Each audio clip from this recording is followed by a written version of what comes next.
I should start by saying, YouTube, what's going on?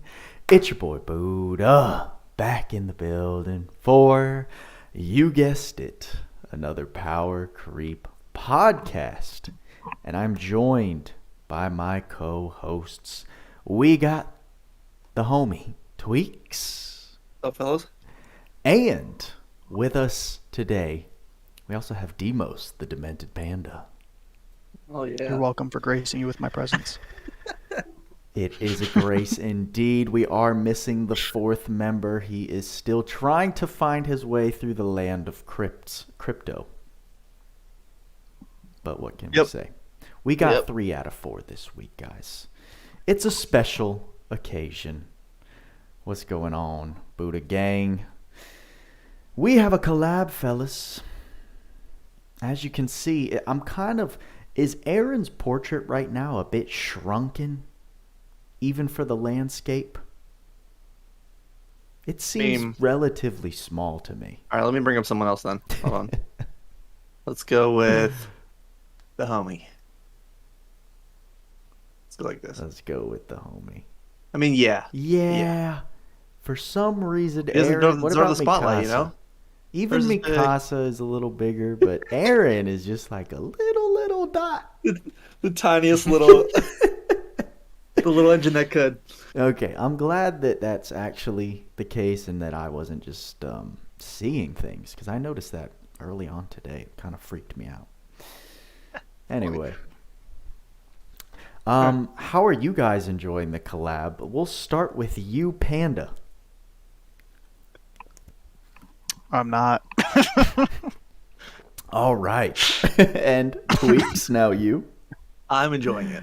As we were in stream earlier today. I was right after reset, and was in your stream a little bit.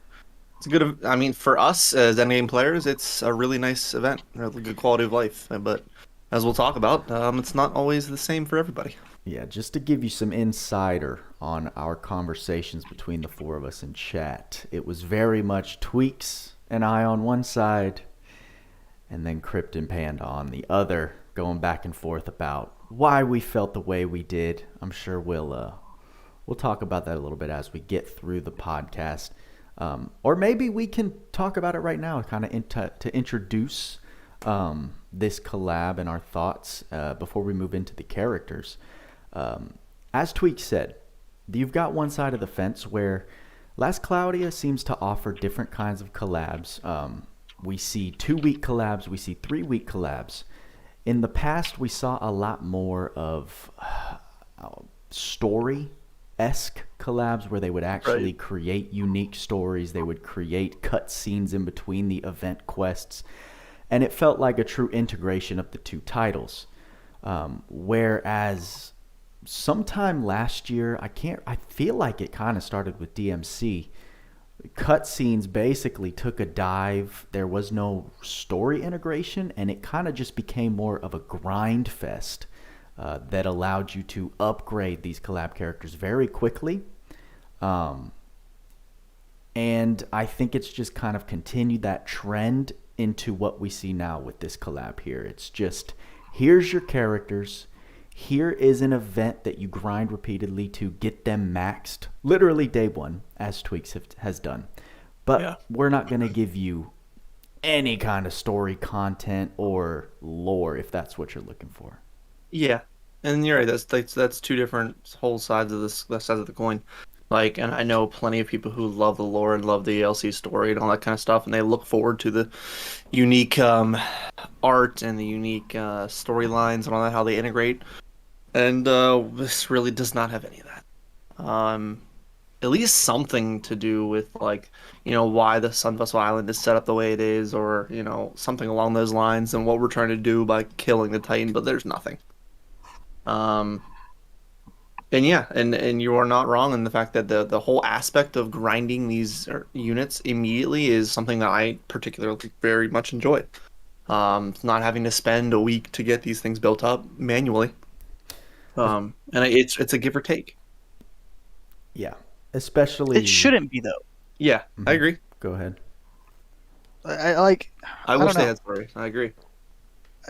The whole premise that the extent of the collab is two so far pretty lackluster characters, which we'll get into later, and a for me 20-second fight, and for everyone a 60-second fight that you're just supposed to do on repeat with no anything else behind it. Yeah, There's no nothing else to variation. it. There's no other content. There's no other fights. There's no story. They didn't even put music in there. Like, isn't there some really good music for Attack on Titan? That Yeah, did surprise me. Apparently, Like- Pin, on that subject specifically, I think Barlene said something like the licensing was a nightmare for the global version specifically. I do believe JP, especially during the live stream, we noticed that they had Attack on Titan music and we did not. And that's when we first asked, and apparently something to do with licensing. That doesn't surprise me, sadly. Still No, feels like I would have been pumped for it's that. We collabs always should bring great music. yeah. And something to change the pace a little bit, but we didn't get that. That's definitely a global shaft right there. Is the lack of the Attack on Titan music. I'd have to agree. So I can completely understand all of the reasons people are frustrated with this collab, because you have two opposite sides of the fence, and I get it. But that's the thing. They don't even have to. They don't, like Panda said, they don't even have to be different sides of the fence. Like they could have had the grind as well as the story, and everyone would be happy. Like not everyone, but like many more people would be happy. There would be much more of a middle ground, Oh yeah. I think. There didn't even have to be like a lot of story. Like, give us, I don't know, 10 little story fights or something. Something to nothing integrate big, it. just something. Mhm. Right. You know. Yep. But I think there was don't know. the one single fight with when you get Eren at the lighthouse. That's pretty much it. Yeah. You have that, and then you have to go fight at a least Titan. right. You could have at least had like five story quests with that. Mm-hmm. Yeah, I don't disagree. Done cutscenes. I mean, I can't imagine it takes them that long. I that mean, kind of it's stuff. definitely something that takes a while, but Yeah, but they have a whole storyboard team, you know? I don't know. It's kind of weird that you would set that precedent and then just take it away. It doesn't feel good. I can definitely agree with that. Mhm. Especially when that's such a cool... Like, I did enjoy that. I'm thinking of the Dr. Stone, right? That was neat how they literally made it into... They found like a commonality between the two universes, and then They went in on intertwined it. and they went in, and there were cutscenes, and there was interaction between the main cast and all of the Dr. Stone characters, and it was dope. Like, I feel like it would go a long way for a larger player base, but it's just not the case. So I'm kind of just enjoying it for what it does bring. But I can imagine in like Panda and Crip's shoes, having played the game, having seen the same thing so many times, we can't all be like tweaks and programmed to be grind machines. So I can understand the burnout, because I'm not disagreeing. This collab is a reskin of exact previous structures we've had, just with the Attack on Titan skin. Yeah, just a little bit. With Same nodes. I do wish they would do it more than the wall, more than like the the aesthetics, man. The aesthetics go a long way. They do. Sun Vessel Island, just like maybe changing the tint, maybe changing the whole scenery, like even the colors, just like a little bit, just a little bit. Some kind of tweaking, exactly. Literally, no pun Tweak it all. intended. I think what feels even worse is like we don't even have different boss fights, like leading up to the last one. It's literally just the same one thing battle and then with bang. different amounts of HP. Yeah, they're not even Like- giving us. Yeah, they're not even giving us other fights at this point. Just one stage. Here you go. It just feels so bad. Yeah. I mean, we'll definitely get into talking about the event. I think after we talk about the character kits, but Right. So why don't we transition with that? Okay. To who You we wanna can see. I know we were talking about obviously the two sides of the fence, but for me, I am very pleasantly surprised with this guy right here. And I think a lot of us are pleasantly surprised with him. Seeing the showcase, seeing the hit counts, seeing the traits in his kit and everything. We're all just kind of like, I mean, and like we've always said, everything needs tested, right? We weren't really impressed, but everything needs tested. Things with low hit counts, things with high damage caps. In order for it to be relevant at all, it needs to be super fast and super spammable. And you know what? They actually did that with him. If he had the slow pace of other units that we've seen in the past, then yeah, he wouldn't have been good at all. But he's actually not that bad. I was pleasantly surprised. I know I was streaming earlier today, and I hadn't touched him at all. I was just kind of grinding the event itself and getting their souls up, maxing them out. And Amvir was coming into my chat and was talking about how he's actually got some really good DPS. I'm like, good. I'm looking forward to testing him out because I was kind of half dunking on him during the stream just because I hadn't tested him, but he's a free unit. Like, how much can you expect? Exactly. And I think that's what I was going to jump in with is when you say like really good DPS and just you got to understand we have the expectations of him being a free unit compared to the other ones we've had. So yeah, and I was kind of expecting Duran level, but he's not that bad. Not even close. And this is coming from a standpoint of I do have everything, so I can make him. I can use enablers. I can use skill stock recharging. I can make him look awesome. And I do understand that that's not the thing that everybody can do.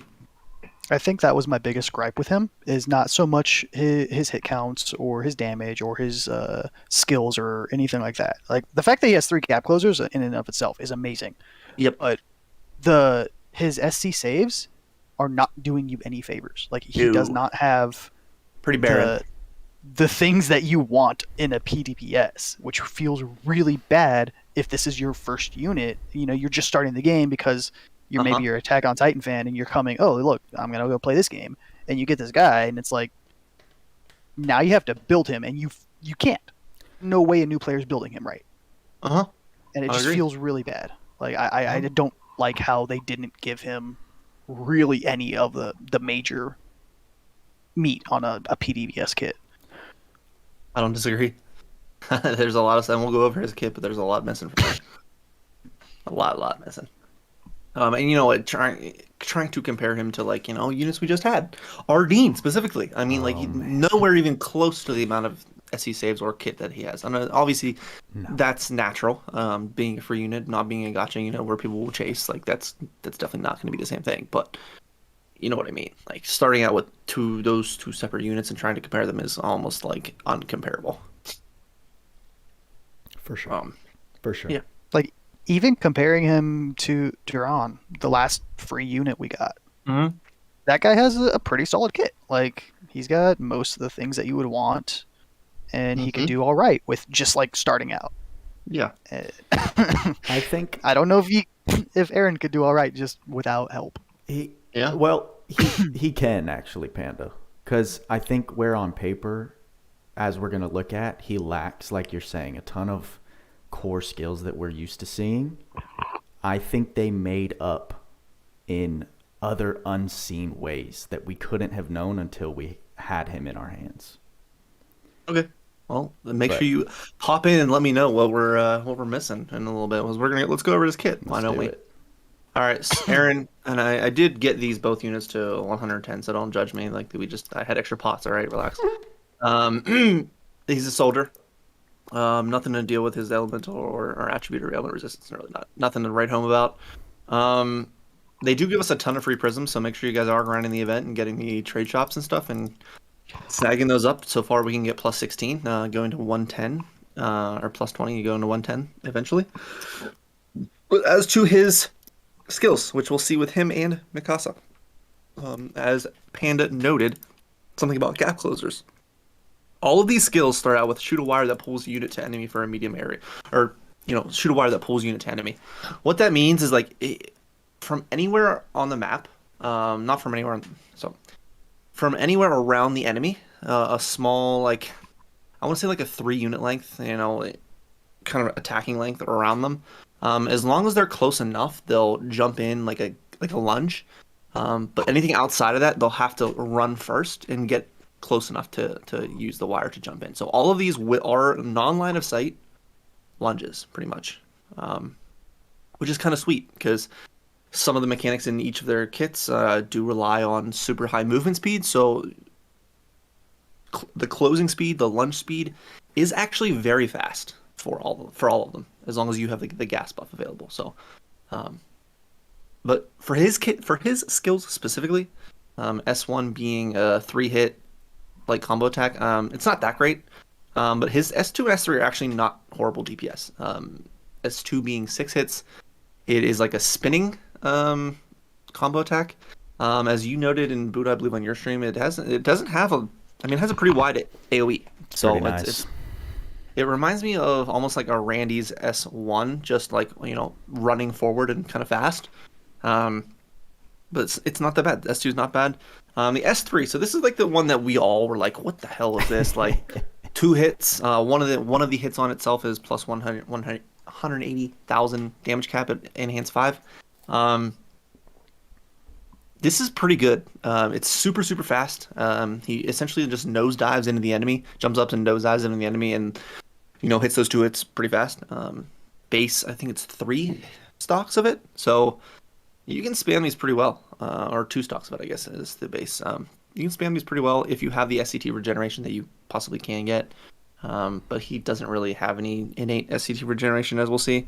So as a free unit, these are all work kind of well, considering he has low hit counts.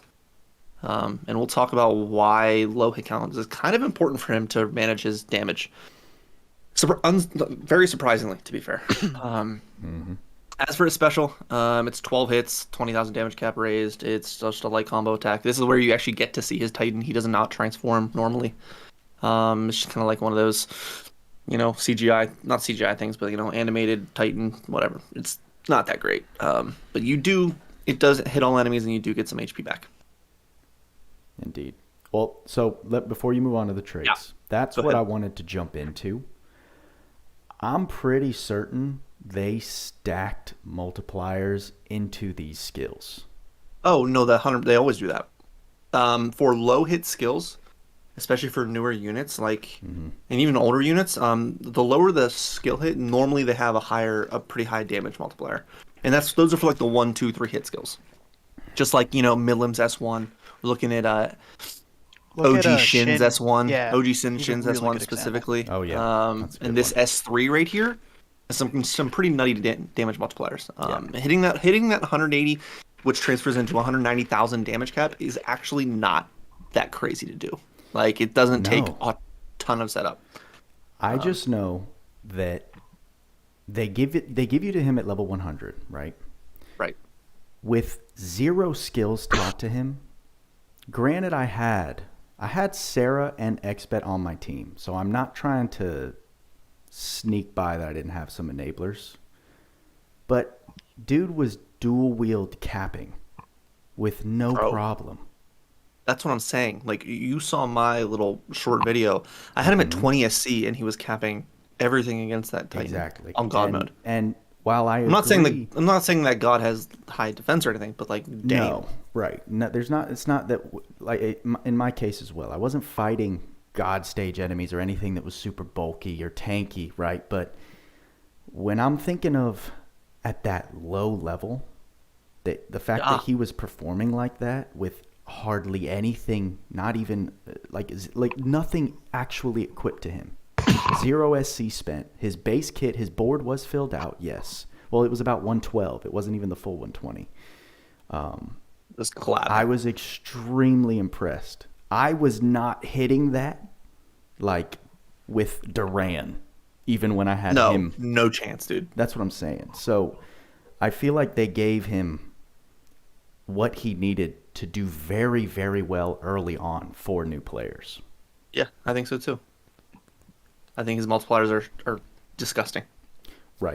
But then, of course, like you said, as we'll get into the SCT sustain, other things like that. Yeah, we're the gonna SCT see- sustain is kind we're of gonna wild. see how You much can he's burn through lacking. his skills so fast that and then you have nothing left for like 30 seconds. Right. Like, So pretty wild. So anyway, On that note, before you move on, offhand, what are his stocks base? I'd have to check, I but he has actually don't 2 of know. it as S3, and it's probably, I think it's like 332, 432 or something like that. Okay. Something Nothing along those crazy. lines, but definitely 2 for his S3. Which, because I was getting, and I only know that because I was getting 4 of them with Council and Purple Orb. I was just hoping with such low hit counts, they would compensate with higher stock, right? Because that's a pretty fair trade. I don't Yeah, think so. that's fair, but like the fact that, dude, the spam ability of that S3 The is spam really ability, disgusting. and then let's just like also emphasize all 3 are freaking gap closers. Like, just nutty. But that's after you unlock the gas buff, right? You don't get that off the rip. Yeah. No. Okay, I don't think you don't so. in this tree. You don't. I don't know. I actually haven't studied this tree. I've had my 2 units auto leveling. He doesn't all get it day. for free from the start. You have to unlock it. Unlock his Yeah, board. fair enough though. That's pretty good buff. I don't know where you have to unlock it, but he definitely does not have I can it. I can like, check. for free for it's to not a start. problem. Yeah. Anyway, Why don't we just go in and check it out to see where it is? Okay. Because it's I only know that because I'm using going him to and he be doesn't gas have it. buff. And I haven't Probably one of invested the in him fourth anymore. enhanced ones. No. another thing, since we're talking about other skills that like I'm personally surprised to see as far out as they are, the freaking change blades. So like early game, if Snap Blades activates, well actually we'll Is it we'll talk on about the that when left? we start going through his stuff. Wasn't it the flight or whatever? I don't even know what the skill's called. ODM gear? No. Is that it? All the way on the left? Yeah. Yep. Oh, this is the gas buff. But isn't that what Hey, that's propels? almost all the way out. This is like the last thing, one of the last things in the fourth enhance. And isn't that what propels it to turn it into a true gap closer? Yeah, Okay. this is what you're looking at, which increases the movement speed super high. Yeah, we'll check that out. Traits though, he's interesting. This is the first unit we've had that inflicts trait on itself whenever we are, or inflicts rage on itself at the start of battle, which you cannot protect against at this moment. He also gets, and I think another reason why he's so good against this boss in particular, and can hit so hard, is that he gets physical damage boost proportional to enemy size, which assumedly this boss gives him plus 50% physical damage, which is just silly. Yeah. So I do like that, and we were talking about that before in the the deep dive about it's essentially the Swordsman's Tales passive, Yeah. just for free. With an extra 10%. Essentially, it's extra 10%, but just for free. Humanity's Hope though, trait 2. I mean, nothing crazy here. You're gonna get 30% special gauge on boss wave start. Not important really. Physical damage cut to bosses plus 3,000. Cool. And again, these are like our traits nowadays have so much more writing, and these are just like what there's nothing on it. But which is funny because he's actually not that bad. No. But listen, that rage plus his 100 animation is top tier. Michael Rage plus Burnside what? said. The rage animation, it gives him like a red aura plus his yellow aura. Off the rip. Yeah, off the start. Makes him look Pretty sweet. very dope.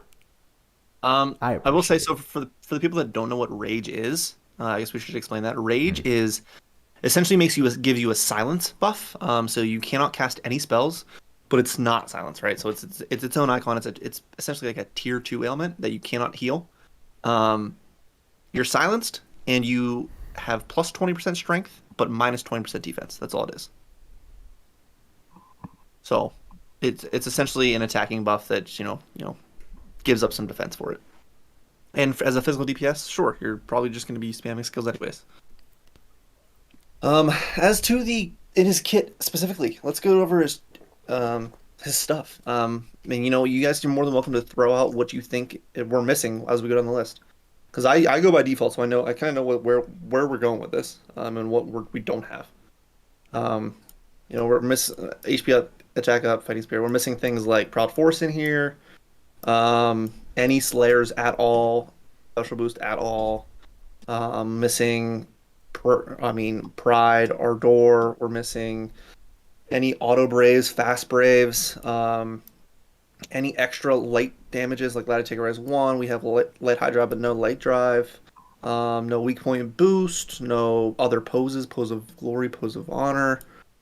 I mean, we're missing surprise tech. We have backstab, surprise tech we're missing.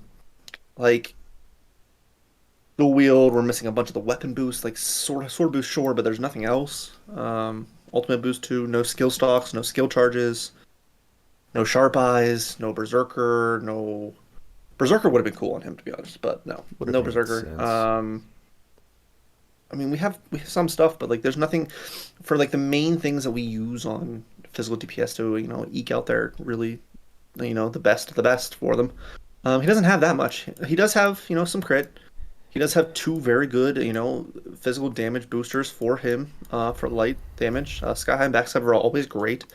Dual wield's good, of course, to have that innate 14 SC. Sword boost is good, but you know, you expect a little bit more. Aside from his uniques, like obviously the snap blade and down, his kit reminds me very much of like Gen 1 style.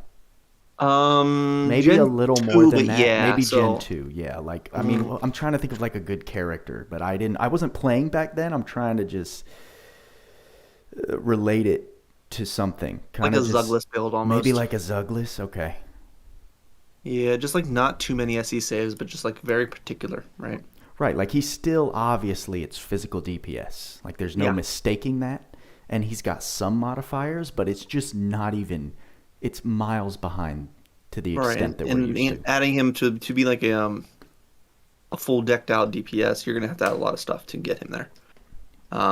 But again, his multipliers are great. So like if you feel like you need other stuff, like you're gonna need to flesh out his kit. That's what I'm saying. You have the SC to do so, and we get him pretty much automatically at 110 SC if you grind the event out. Yes. But yeah, let's get into his special stuff. So Snap Blade. Battle start, apply the buff Snap Blade to the unit. Physical attack damage plus 30%, damage cap plus 8,000. Physically attacking, chance to lose his buff. Now, what does this mean? This is essentially an additive buff for him at the beginning of battle. So you just kind of like assume his as long as this is active, he gets 8,000 cap, right? Physical damage plus 30%. But a lot of the time, and especially if, like, you know, you lose it on chance, which we'll talk about, you're just not going to have this available in longer battles. So this is kind of just like a bonus. Just think of this as like a bonus. It's not like a main part of his kit, which is hard to do, right? Like 8,000 cap is hard to like just ignore. 30% damage, bro. That's not a small multiplier. It's not at all. But for like we're gonna see with him, like we're gonna see with Mikasa and probably Levi, they're very bursty units. And there's other parts of his kit where it's just straight up burst. So do you want to talk about this later more? What do you mean?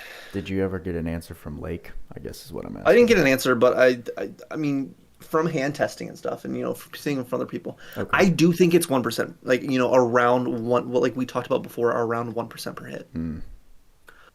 Because he does not lose it very often. To be fair, because of his hit counts, that kind of synergizes really, really well with this not proccing.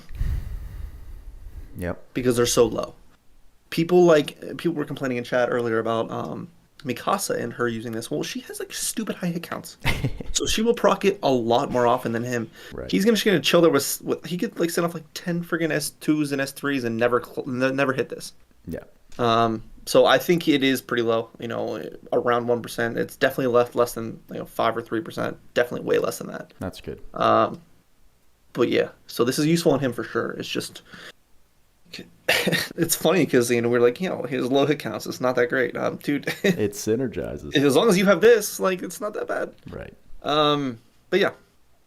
So that's kind of cool. It's pretty unique to his kit, and I think all of them will have it. And I think Mikasa has it as well, and it'll be, Levi will probably have it as well.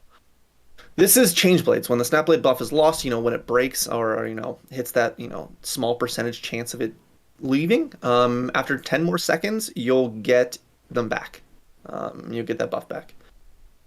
What's interesting about this is that it does take 10 seconds. In a lot of bursty battles, and especially for him and Mikasa, because they're burst, 10 seconds is a long time. That is a long time. And it may seem like a long time. Like if you're in like a 40, 60 second battle like we have been, you might not notice a difference that much, but 10 seconds is a very long time, and it's only re-equips itself 4 times per wave, which, again, we talked about how this, fits in really well with the anime and all that kind of stuff. It does. It really, really does. Like, because they have a limited supply of blades they have on them.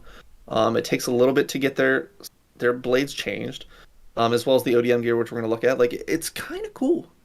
They did a very good job. I just wish it was a little quicker. 5 seconds would have been okay. I've been totally okay with. Even then, I probably would have been complaining because, I love my burst, but, like, it's not that bad.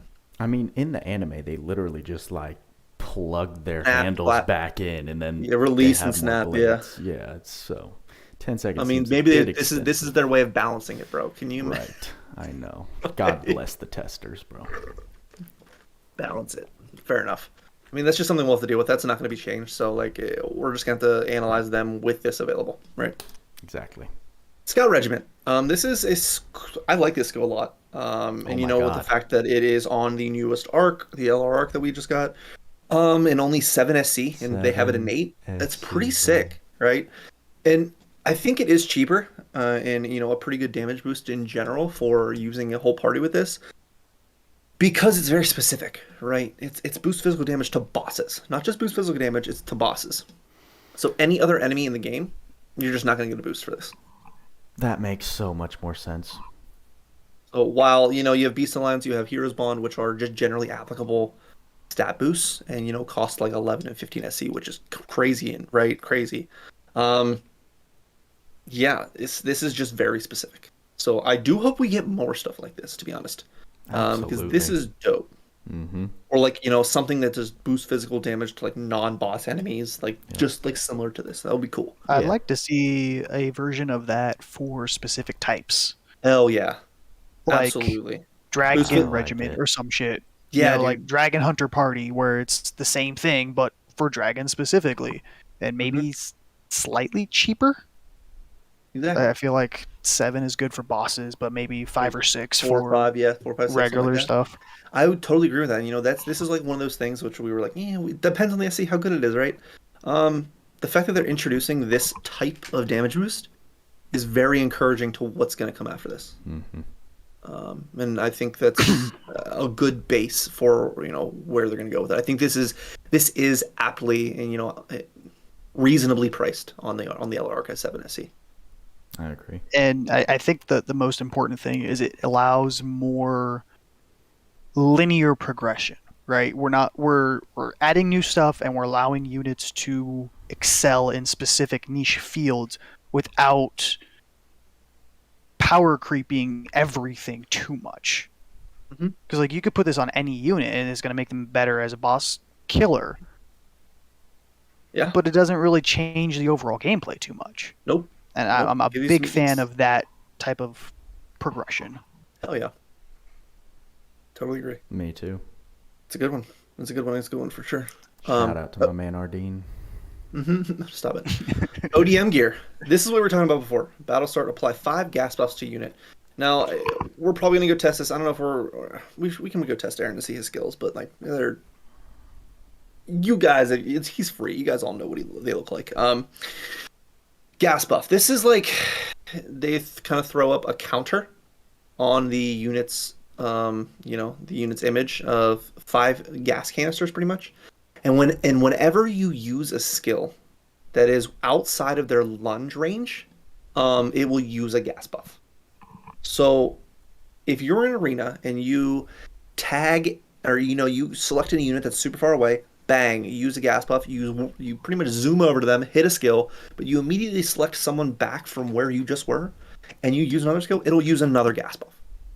So like, it's not just they activate and then you have a little time frame of where it's active and it won't activate another one. If you use 5 skills in a row where you select a unit far away, it will deplete them immediately. Mm-hmm.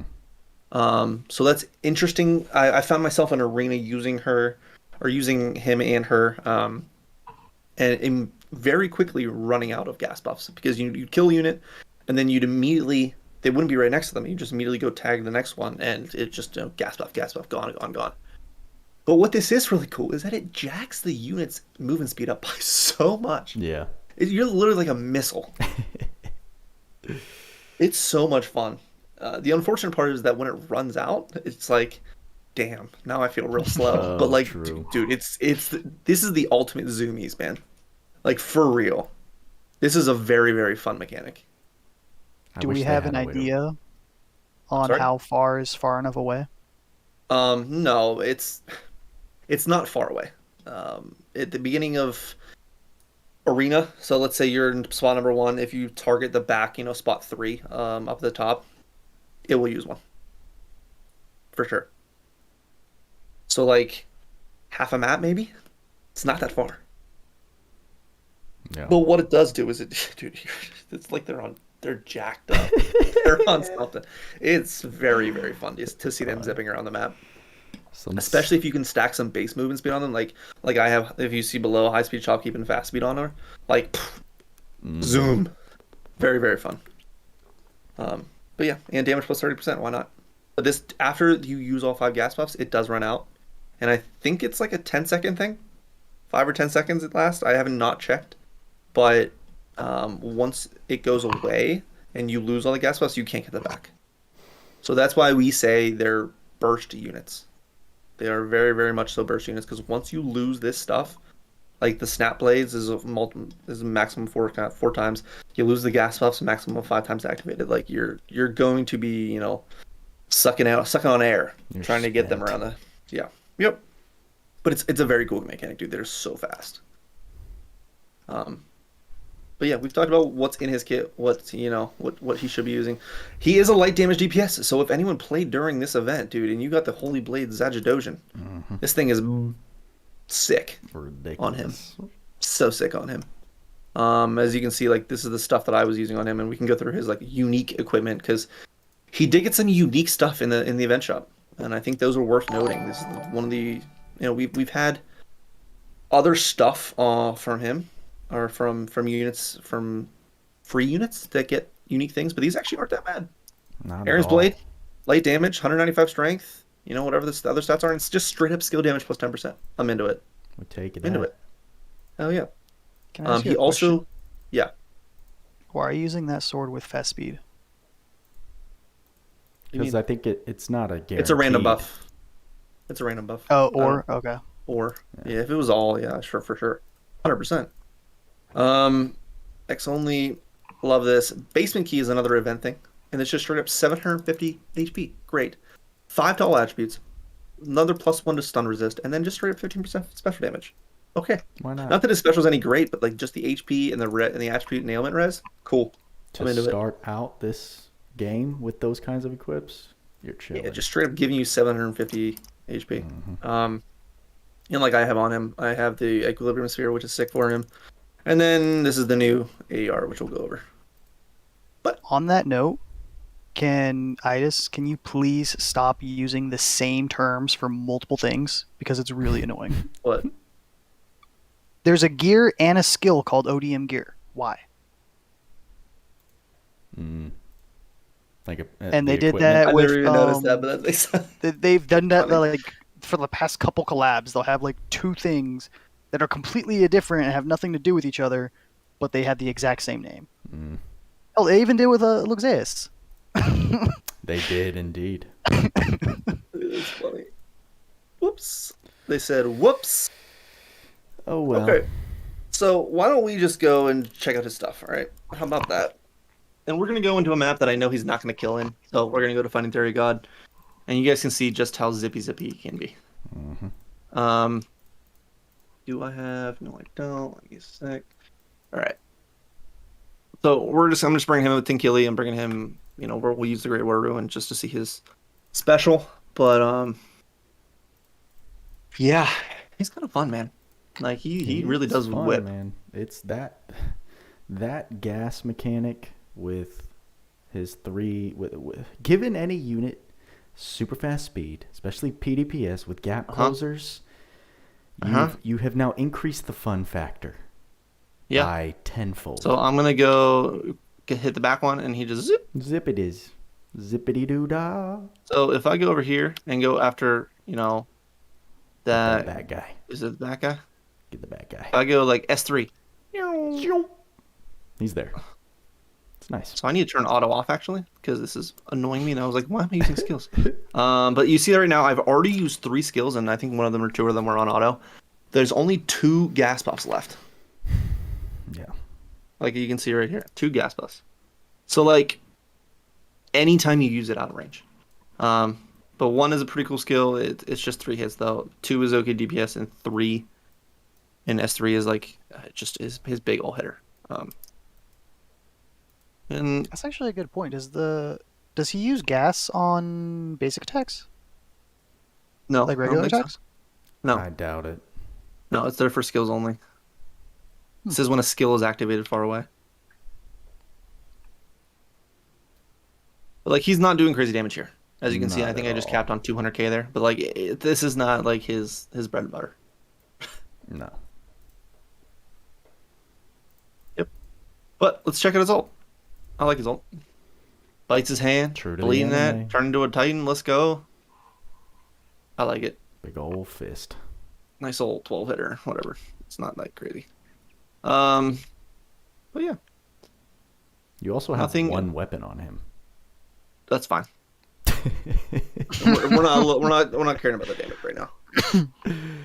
That's pretty funny. You didn't have a purple overequip just now, did you?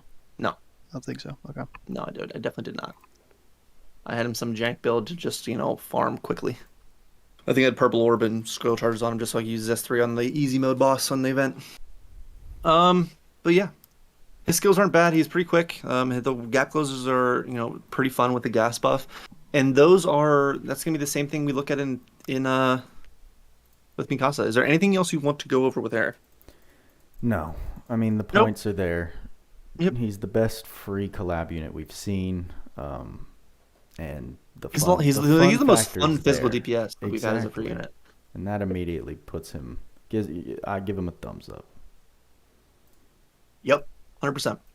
I think Mikasa? for an established player like Yeah. myself, I'm not going to use him for anything besides maybe having a fun. Yes. But Arena probably be the only place where I'd think, oh wait, he might actually be a good fit for this. Right, and just like we have in OG Shin and things that hit one time for a very high multiplier, that can work very well in Arena. And I've used him already. I've used Mikasa in there already. And while he does sufficient damage, he's okay. He's nothing game breaking. Like it's not gonna like he's a freaking 10 in Arena, but he's definitely serviceable there. Definitely worth a shout for sure. True that. True that. And you're not wrong, Panda. I think we're not probably gonna use them that much, but as like as memes, and especially with accounts that have a bunch of enablers to make him look crazy, that's when it becomes a fun factor for sure. Have you been able to hit that 180k in Arena? Oh yeah. See, I think that'd be like But you need satisfactory enough in crits. and You of need itself. crits, and it's just like I did it, and I was just like, I didn't even like win. I was just like, Oh, that's funny. I hit it, and it was like he was just like dead the entire rest of the battle. I mean, I was bringing full offensive supports, so it was like, ugh. But yeah, he needs a crit for that. Mm-hmm. It was pretty funny though. I think it was 100 or 201,000 or something like that. Oh, that's the one you showed us. Okay. But it was pretty funny. But yeah, Mikasa time. Oh, yeah. The actual banner gacha unit. She's so a mad. lot. She's a lot of. Why? Why are you mad, Panda? Because I got the stupid arc that I didn't even want and not her. I know. So sorry. You can Like always I be like, actually want of all of the characters. Like I hear Levi's supposed to be sick. the but best, supposedly according to the anime or That's something. not I don't waifu, know. dude. Like she That's just the looks waifu. cool. Yeah. And I kind of wanted another Thunder, like all Thunder unit. I love Alice, but I want all Thunder. Dude, you know what's funny? She's like Thunder Sevi on crack. Like it's so funny. Just- Exactly. That sounds so fun. Just spewing swords everywhere. It's great. But again, she's a soldier. I believe we get how many prisms did we get? 3 prisms total from the event. I picked up 2 from the shop, and I think we get 1 more after that. So 100 SE I'll have. But yeah, she's got some pretty unique things in her kit that make her very, very good in certain scenarios in the game, certain niches. As with the same thing as Eren, shoot a wire that pulls unit enemy is same kind of thing. Same gap closers, gas buffs, and we don't really need to go into that again because that was already explained. For the people jumping into this, I suggest you turn it back a dial to Eren's kit, and if you skip for timestamps, go snag that and go listen to that one. But her skills are pretty sick. Her skill 1, 2, and 3 have a 6, 9, and 14 hit count. Dual wield is going to be 12, 18, and 28. She also, her S3 is a little bit slow to pumping out all the hits, but she just flashes around. It reminds me of 2B's S3. It just kind of jumps around the enemy and just warps and just a bunch of a flurry of swords. It's kind of sweet. And then her S4, her special, is going to be a 28 hitter. Damage cut plus 5,000, sure. But there are some interesting things about her kit that synergize very well with other parts of equipment. So yeah, one thing about her kit though is what we talked about Eren before, is that he has low hit counts, so he will not proc the snap blades thing as much, or not proc snap blades or it breaking. She unfortunately has extremely high hit counts, and especially being dual wield, she is probably gonna break a bunch of blades.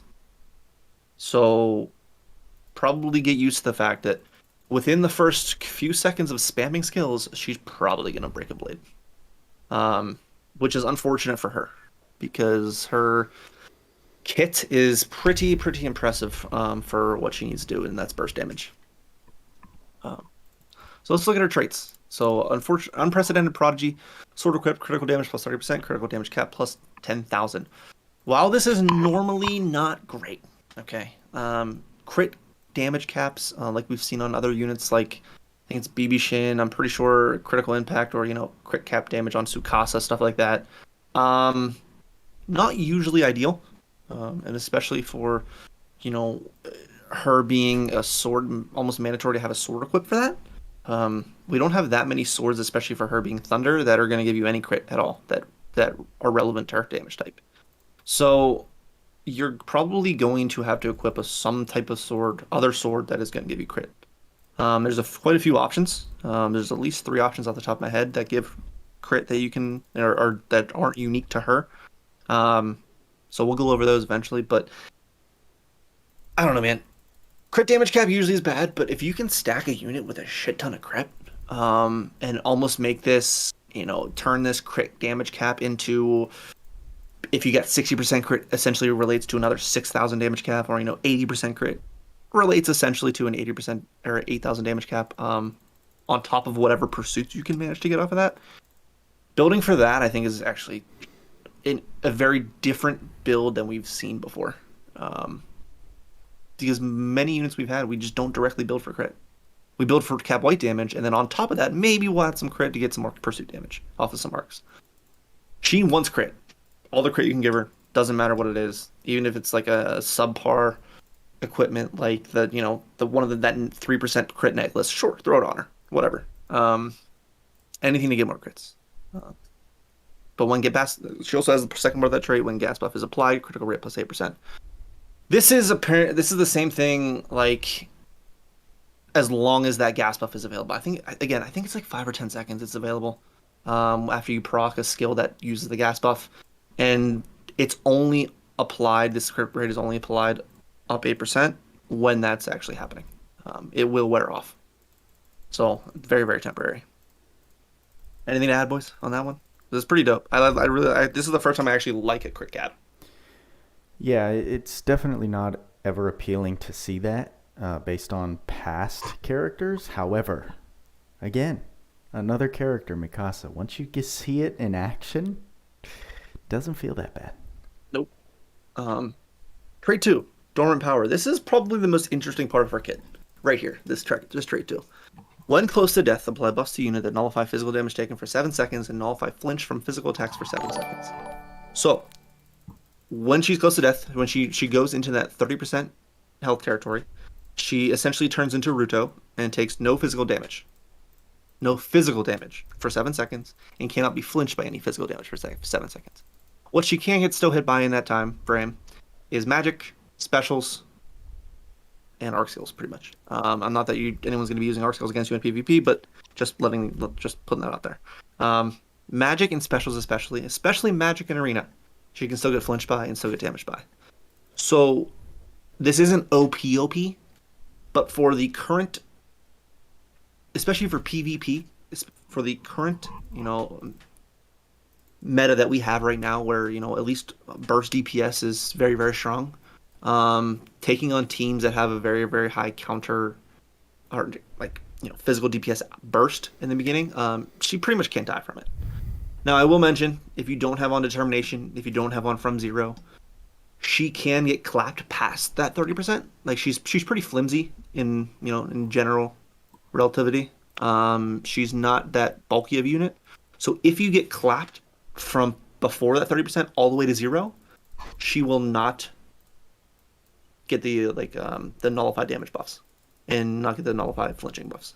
So definitely, if you're going to use her in a situation where you expect her to go to 0, throw determination on her. And if you have from 0 from the ReZero Collab, that's my choice to use it on. It's cost 10 SC, but it will guarantee that she will not die, and she will guarantee proc that 7 seconds of flinch resistance, which is interesting.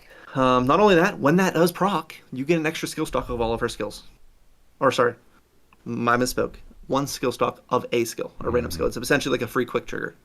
I was thinking of council for some reason, but for 1 stock of a skill's SCT, 1 random skill, just once. Just kind of sweet.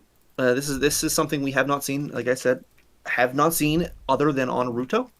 And Ruto does pretty much nothing with it. He just gets 7 seconds of all damage nullification. He just becomes extremely annoying. Which is just annoying. On the other case, she is going to be just spewing damage out, and while you can't flinch her with your physical attackers. So pretty fun, and very, very fun in PvP. If you have, this isn't really relevant in PvE, because normally you'd probably be setting up a team to use supports and support her, while the flinching buff is nice. Usually the hardest hitting things in PvE are probably specials. And even if she does, which she can't proc this during a special because it's non-time stop related, it's not that useful. So that trait 2 is like straight up for PvP. Straight up. As to her skills, she has in her kit what a lot of Eren lacks, which is, general purpose, very good, useful things that work for physical DPS. She has a very complete kit. Stat ups, crit ups, proud force, haste, or auto haste, pride, ardor, gale force. She has a bunch of, thunder raises for her thunder damage. Pose of Glory is great, Sky High 2, reverse cross, dual wield, sword high boost. She is phenomenal kit. Very, very good kit for starting out. Extra weakness attack. She has Destroyer for who God knows what. We're gonna have to test her break in a little bit, but I don't expect it to be anything crazy, but we'll see. A lot of SC saves. A lot of SC saves. But again, she has the same thing: Snap Blades, Change Blades, Scout Regiment, ODM gear. Things that Eren has for getting damage cap and then losing it because she has high hit counts. She's more likely to lose that buff. ODM gear, she's gonna be zipping around the map just like Eren. And then we get into 2 more uniques: a rare bloodline, which I am a big fan of, because this is going to synergize with her trait 2. When close to death, if that also procs when close to death, she gains a physical damage buff plus 30% and SCT speed plus 50%. Now, these are both buffs, so these will replace any other 20% damage buff you get from physical damage. That icon will be replaced, as well as her auto haste essentially gets replaced by this. So overall, you're really gaining plus 25% buffs. Not only that, 104th Cadet Corps Valedictorian. This is similar to what we've seen on base Alice, where she has like auto auto buffs, but they only last until she dies for the first time. So if she dies and then revives and comes back, she's not going to have any brave speed or critical buffs. But while she's alive and forever how long she's alive, she will have them. So it's kind of like a temporary, permanent buff. Like it's hard to explain. You don't want her to die. No, you don't want her to die. In certain scenarios, that might be useful. Like, and probably shouldn't even go into the aspect of why you would want her to die, but just don't let her die. You're fine. She does have a lot of stuff to stop her from dying naturally too, which is she does. It's great synergy. Great. Yep, great synergy. Now, let's get into her kit a little bit more. What do I think I put on her? I think Thunder Enhance is probably one of my favorite lines of skills. The Enhance series. Yeah, I absolutely love that they added that. Yeah, that's something new that we have not seen before. This is, I'm interested to see of why it's only 10% instead of 15%. By the way, when they came out with it, remember in it was 15, 15, and 15 to make 30. But regardless, this essentially is a 10% buff to all thunder attack damage and a specifically 25% buff to all the thunder skill damage. So it's a very good skill, and just adding another multiplier on top of thunder attack raise, thunder mega drive, and thunder critical raise, like sure, we'll take it. I hope they come up with more of those. Same. So, what do I think? What we talked about is I think her best in slot stuff is going to be her crit. You want to lean heavily into her crit. Why? Because of her trait 1. She gets cat boost. She gets extra, more crit damage. But why is that useful? Because crits in this game are actually one of the only ways to get pursuit damage on top of your normal crit damage or your normal capped damage, right? So normally we build in this game to cap your white damage, which is going to be your basic physical attacks for skills and regular attacks. But once you start wanting to get more damage than that normal cap, how do you get more? You have more damage procs.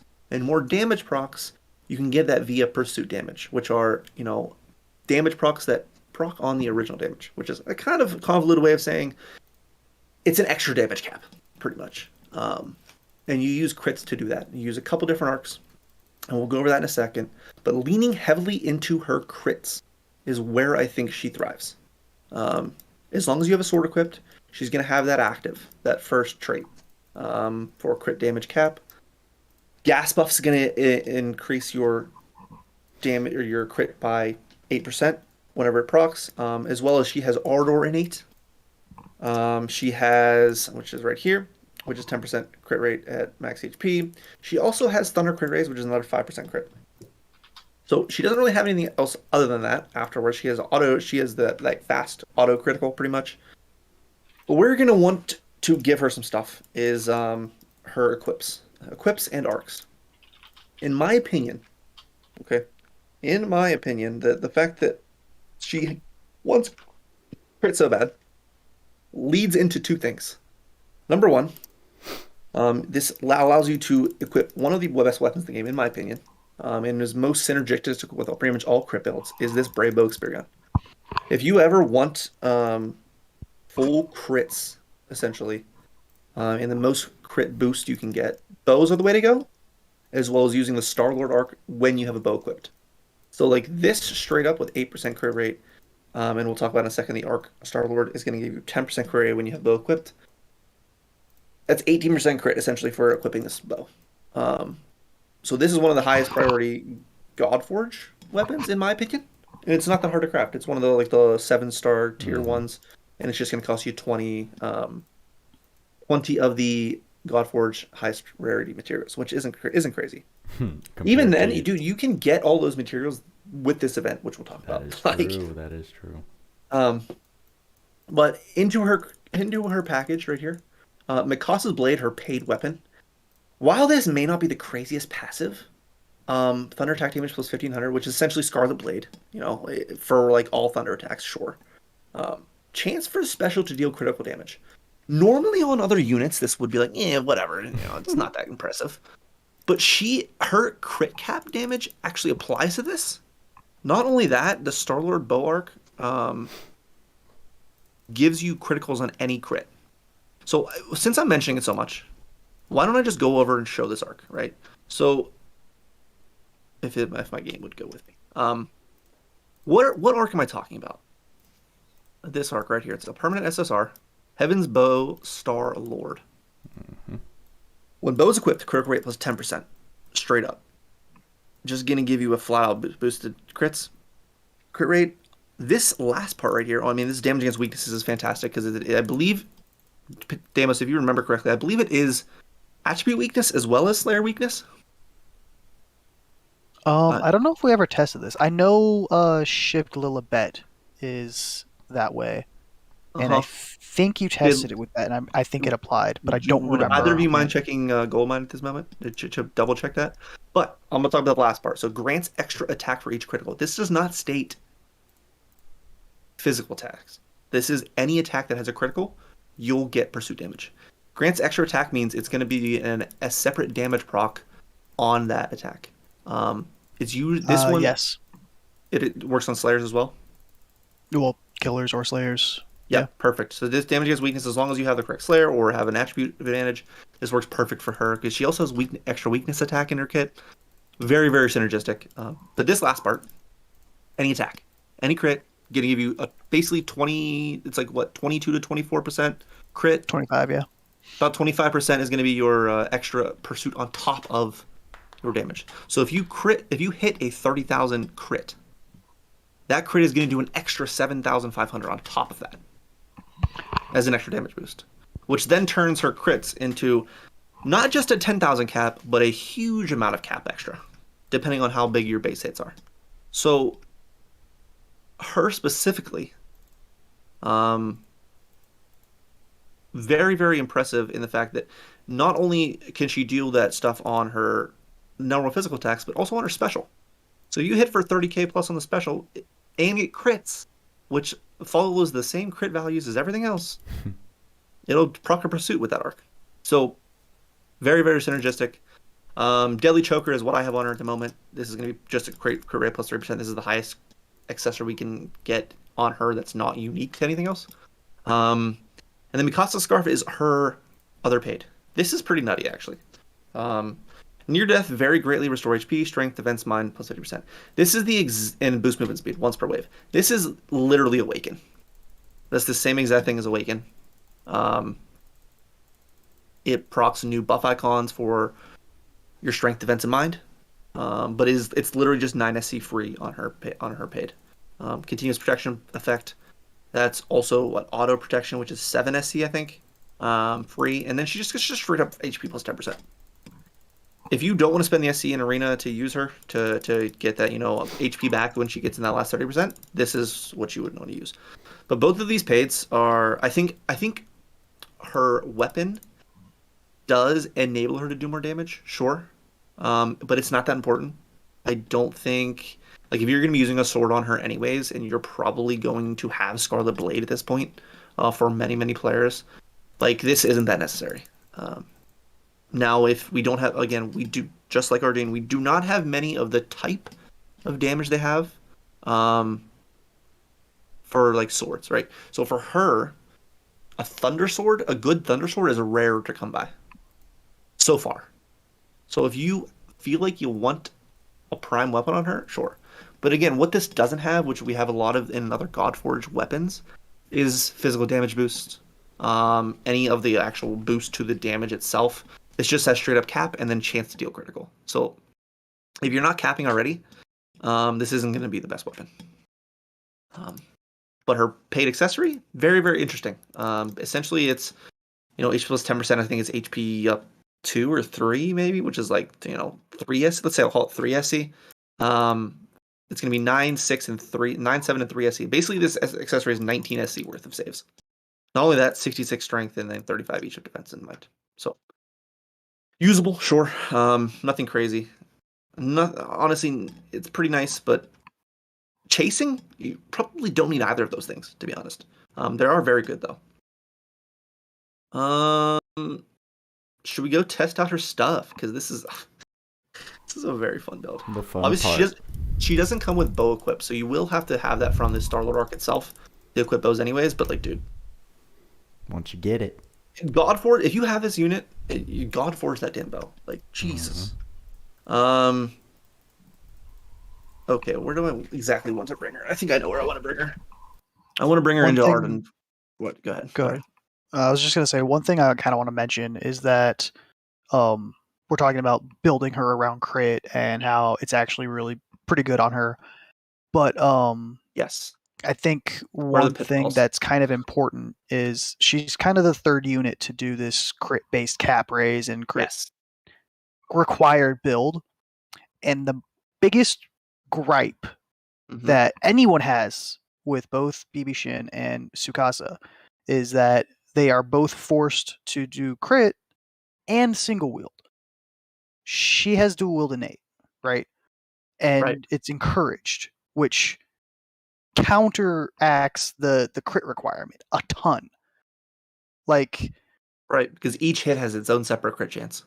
exactly. It is so much better on her than those other two units. It's not even funny. It's not even close, dude. All right. So while I mentioned that she has some pretty wild damage potential in her kit, her skills really are not that fast. Okay. She needs not a lot of help, but like she's not gonna have your Ardeen S2 burst, right? Like that thing's instant. It's an absolute nuke. She hits probably just as a little bit slower than 2B's S3. So just keep that in mind for what we're going to show here. This is going to seem like some pretty sick damage, and you know the crit caps and the pursuits are going to add a shitload of damage. But without all that, I mean, a 28 hit S3 that takes, I don't know, 3 seconds to complete is, you know, two seconds maybe. Not the craziest damage in the world, but this is going to look. I mean, it's going to look pretty ridiculous. To be honest with you, like. I'm excited. Yeah. I realize I don't even have my game sound on, do I? Do we want to... Let me turn that on. Well, Your for a second, audio? because Yeah. It's a little quiet in here. it's been a little quiet this whole time. No one said anything. We just had to listen to your pretty voice, that's all. I didn't know if you had it off for a reason. No, dude, I just forget things. Like, it's stupid. see. It's fine. Oh, that's So way here's the better. deal. We're just gonna go chillin'. You know what? I'm gonna use Honey Elixir instead. Oh, of course she did that thing. I didn't get to it quick enough, but what we're gonna do is we're gonna zip over here, and then we're gonna whip them all together. And I'm gonna use my S3. I'm gonna try to use her gas buff and just go S3. Bang. Oh, well, you know, Oh, her blades broke. that's okay. That's okay. So for every one of those 29,000 crits, though, even with her blades broken, she's still hitting an extra 7,000 on top. Even with her blades broken, each of those hits was like 37k. Yeah. No, still nutty. It's like it's the same kind of concept to a much different degree, but as the case we made with Ardeen, right? Between his normal damage cap and then his dragon damage cap. You know, there's a difference. However, they're both still extremely good. Mikasa does not become a lacking unit in today's climate when she loses that. It's more just that she's even better with that buff active. That's why I think you mentioned, see that snap blades as something, a cherry on top. Don't rely on that thing for damage. Right. You want to try to figure out the most ridiculous damage you can get without it, and then just like, hey, whenever snap blades is up, you get an extra even better. 8,000 crit. Let's do this again. I brought a little friend who is Great War Ruin level 10, so why don't we just do This that? is super casual, bro. Casually. Super casual. Very casual. Maybe one day We I'll have a Pirate war. Ship up so we can't get flinched. We got Theopolis, which is going to center. We have Great War Ruin, which is going to give us a free crit, or a free special. And then, You gonna do some Theo? yeah. Yep. Just very casual. Just super casual player, free to play. What I wish was that wasn't on there, but you know, what are you gonna do? But yeah. Actually, no. Before we do the whole, I'm gonna target the boss and use a special first. For any new players that are wandering onto this podcast, you know, jumping in because it's Attack on Titan, just Look at know, these. See all the extra damage? Those are crits doing extra damage with their bait. listen, you can have Stupid. plenty of fun without all of these toys immediately available to you. I promise. 45k crits 45k crit caps, and on then, top of a 10 and 11,000 Yep, pursuits. yep. She's cool, man. She's fun. She's great. She's great. She's very good, actually. Question. Yeah, she's just different than Ardeen, man. And then, you know, people will compare, you know, to the last physical DPS unit. They're just very different. That's all. And you know where she pitfalls, right? Is, you know, where we see in places like Tower, or wherever they feel like giving it to us, are crit debuffs, and where we can't crit. So she's gonna be without that in those specific areas, which is where I just wouldn't use her. Not every unit has to be good in every single area of the game. I think that's very cool. I obviously don't have her, but have you tested how interruptible her S3 is? Because it looks like it is extremely interruptible. Well, they have to. She does flip around. It's not that interruptible. At least I don't notice it that much because where I've been using it has been flinch immune places like Arena. Yeah. That's That's like my only real concern with her. Obviously, kit anything is- long with a long animation is going to be incredibly interruptible, especially for units that do not have super armor. Just bring So- Spirit Materia, Panda. You'll be fine. I mean, he knows. Of course. But yeah, that's similar. That's the problem solving. That's just Emtheria given a barrier using Pirate Ship. Her. Not you know, everyone has her, bro. I mean, yeah, Pirate Ship is better. First Damn 10 seconds. Illistists. Illistus. I mean, as much as yes, that the ability to be interrupted sucks. It happens on occasion, but even for other units that struggle with that, it's never been like an, oh my god, this guy's getting interrupted. Unless you're Dante level. I don't think she's Dante level interrupted. No. That's what the question was how interruptible is her S3? I don't think it's because Dante. it looks like it's extremely interruptible. Which She is doesn't. worrying. She continues the hits throughout the entire skill. So like, I don't think it's Okay. going to allow them many frames to get a hit in there. If that makes sense. I don't know. That's something to look forward to, or to look at if you are questioning her for sure. I don't know. Would you like to talk about the arc though? Because Mikasa's pretty dope, but we do have more stuff to get through. Yeah, honestly, I think the arc is what a lot of veterans have their eye on, more so than anything else that's come in part 1. Really, that's news to me. Yeah, in the at least from the couple conversations I jumped into the main LC Discord. Okay. News People to were me too. more interested. Who are these Alright, so quote-unquote veterans? I don't have it at level 10 yet, so we're gonna look at the actual one in the arc. I only have it at level 8 because I don't have enough souls, but it's not bad. Just looking straight off the strength, 409 strength, 302 defense are the notable statistics, and then 2700 HP. Not bad at all. But it has a conditional physical damage boost for attacking attribute weakness. Sure, that's gonna be good. It just needs use it when you can. Skill Scout Regiment, 10% more strength, movement speed up. Yes, like that. And then you get an extra free physical damage cap boost, which is the first time we've seen it on a non-UR. Physical damage cap to bosses plus 2,000. So notably, that is physical damage only, but it is non-attribute linked. So you can use it on any physical attacker, which is cool. Learnables. Fighting Spirit 1, that's the first time we've seen that. Fast crit, feint resist, not bad skills. Piercing, cool.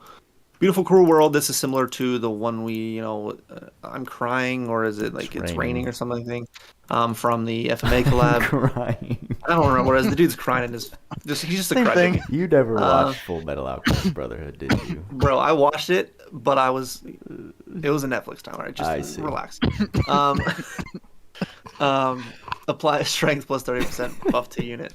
it's a normal buff icon, so it's like it's not gonna be stuck with your auras, but it's just gonna be 35% or 30%. Scout Regiment. This is the main thing that we've talked about in the other kits that I think people will want to throw on other units in their party so they can get the bonuses of this. This is the only way to get it. This is the only way to make other units learn it. And we only have 3 total units that have this. So if you're making a party of 4 in like a 3-party battle, and you don't have this, you're probably only going to be able to ever get the 3 allies 18%. And of course, with PvE content using supports that have this, then yeah, sure, you can get that. But this is the only place to get it right now. Yeah, I'm pretty sure that's one of the main sells. People like that skill a lot.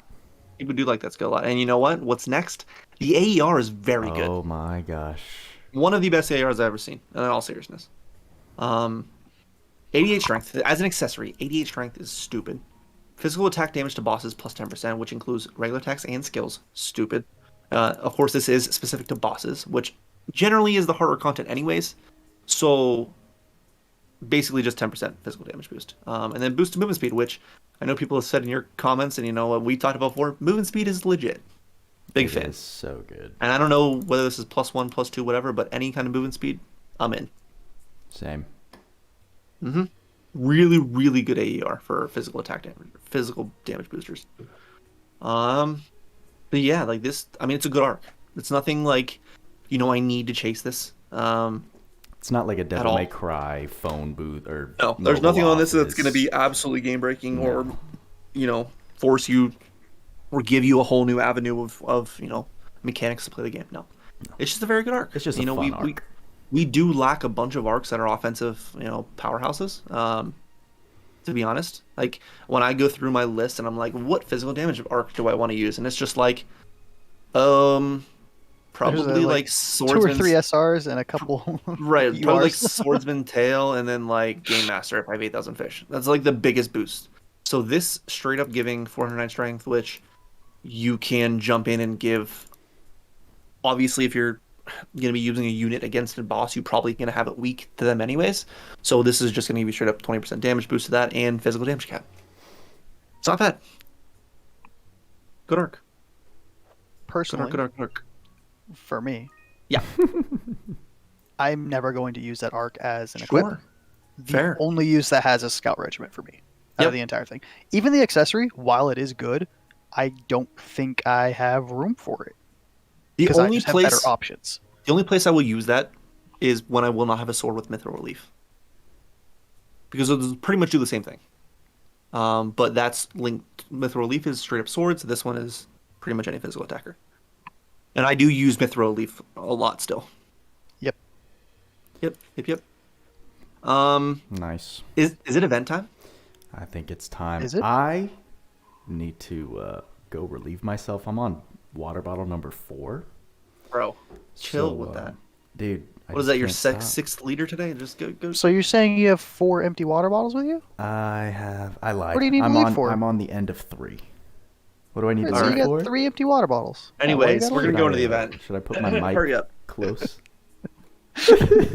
Lollygag. Go do your thing. X-Man was talking about how their mouse clicks. Get ready for this next sound.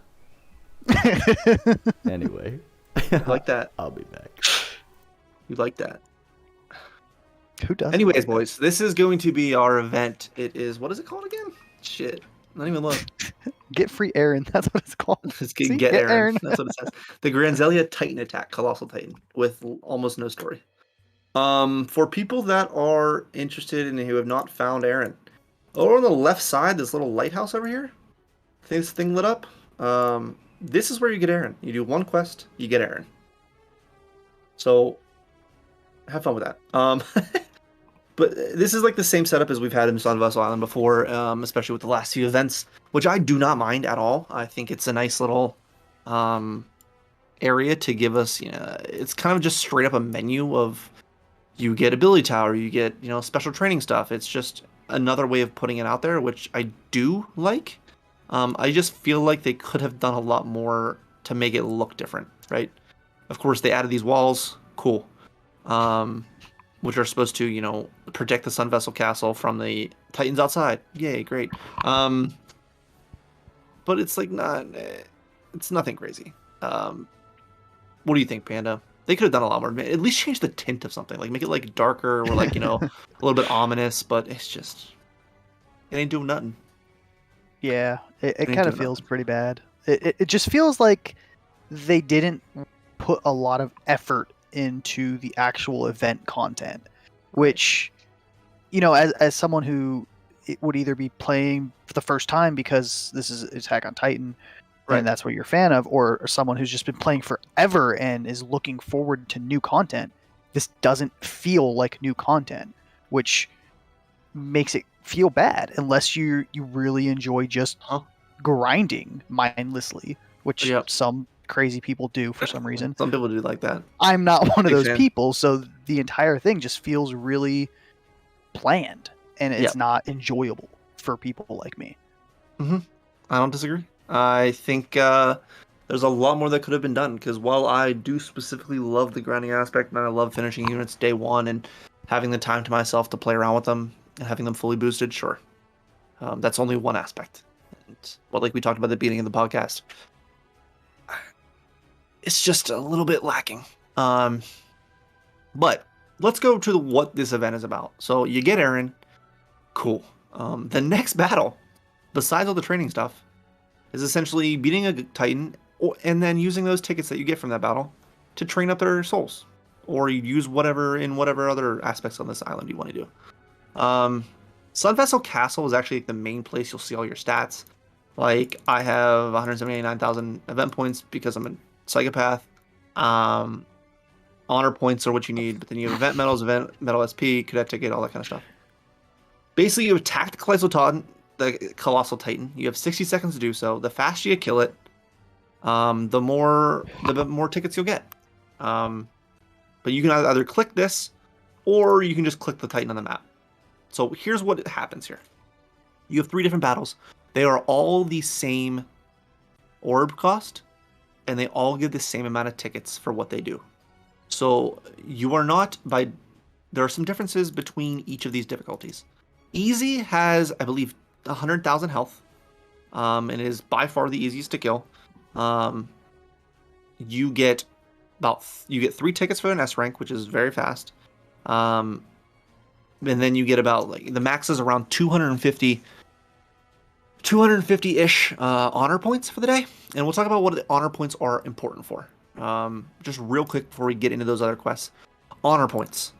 You have a duty every day to get honor points to increase your rewards that you're going to get for the daily kill bonuses.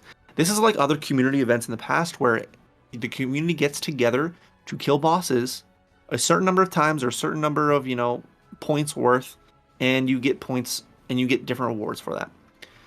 This essentially multiplication table, which is hilarious, you get rewards based on your personal rewards, which is that left column, 2,500, 3,500, 4,500, 7,000, 15,000 points. This is going to correlate how many of the rewards and tiers you get. You get every tier reward up to the point that you go. So that I've gone over 15,000 honor points means that I get everything before that too. Not only that, this top row up here, the 1, 3, 5, 7, 9 times that the community has killed the boss, and we'll get into what that exactly means, or repelled the boss is what that means. As long as the community gets 9+ times, we all get everything accumulative with that. But if you correlate, or if you combine this with the community gets 9+ times, you also get 15,000+ points, which isn't the easiest to do for all players. You get every single one of these rewards on this map. So, with that said, you want to be farming as much as you can. But I do realize that not everyone can do it the same way, right? Now, I do want to get into the fact of what these repels mean, right? So, if you look in the upper left, it says Colossal Titan. It has a big-ass number.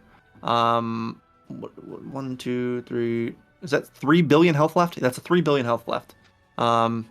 We've done it repels 10 times a day as a community. For every one of these HP bars is 40 billion health.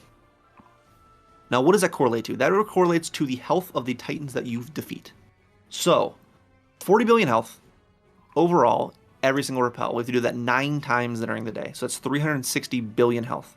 Well, correlating here, this first battle only gives 100,000 damage of HP to that bar. This second battle, which is the hard battle, gives 5 million damage to that bar. And the final God stage gives 10 million damage to that bar, essentially. What we have here, that's one thing that these different difficulties do differentiate, is the health bar that does for the community rewards. But secondly, it gives different honor points. So the honor points is what you personally want to farm. And the first level gives max around 250 honor points. The hard gives a max around 550-ish. And the max on the god, if you kill it as fast as you possibly can, which doing it with G-Lucial, Great War Ruins, less than 1 second, is going to give you about 1,400 points. So keep that in mind. That's about max efficiency. But those are your relative, difficulties and, what you get from it. The issue with this battle is not as many people as you think can just farm this last battle. Now, true. Us as end players, yes, we can. New players are going to have no effing chance. Absolutely none. So reaching that 15,000 per day is not really viable, right? And this is why they give the aggregate rewards. So as a new player, as even a mid-game player, if you are farming the easy version, the hard version, and you can't farm the god version, and it's making you do it a ton more than you normally would, it doesn't mean that you're bad at the game at all. It just means you're not ready to get all of the rewards, which as a new player, as a mid-game player, I wouldn't even expect to be able to get all the rewards from events, honestly. Because we have so many different, new players, veteran players, such a high disparity between, account levels in this game, they need something for all levels. So that's just kind of where you feel. If you get up to, 4,500 plus points a day, that's still really good. You still get 11 of these. We haven't gone to the trade shop yet. You get 11 of these things, and then a bunch of the other medals while you're farming it. So do as much as you can. Help as much as you can out. And not only that, dude, if you just want to help the community out and get those damage, the HP damages on it, this hard mode is significantly easier than the god mode stage, and it gives half the HP damage. So you're absolutely still helping. Even if you can only farm the hard stage, you're helping us out a ton. Absolutely a ton. I have preferred to farm the god stage just because I do think the honor is valuable and something that I want to do, and these cost the same order, and I have the ability to do so. So I'm going to be farming this stage. But if you cannot do that, snag as much as you can, because the real true test of where you want to go with this, number one, the tickets. Okay, you get tickets from these every time you get an S rank ticket or S rank clear, which is, I think is it less than 30 seconds? It's less than 15 seconds, somewhere around there. I forget what the time frame is. But if you kill one of these battles, no matter which one it is, it'll give you 3 battle tickets, cadet tickets, or whatever they're called.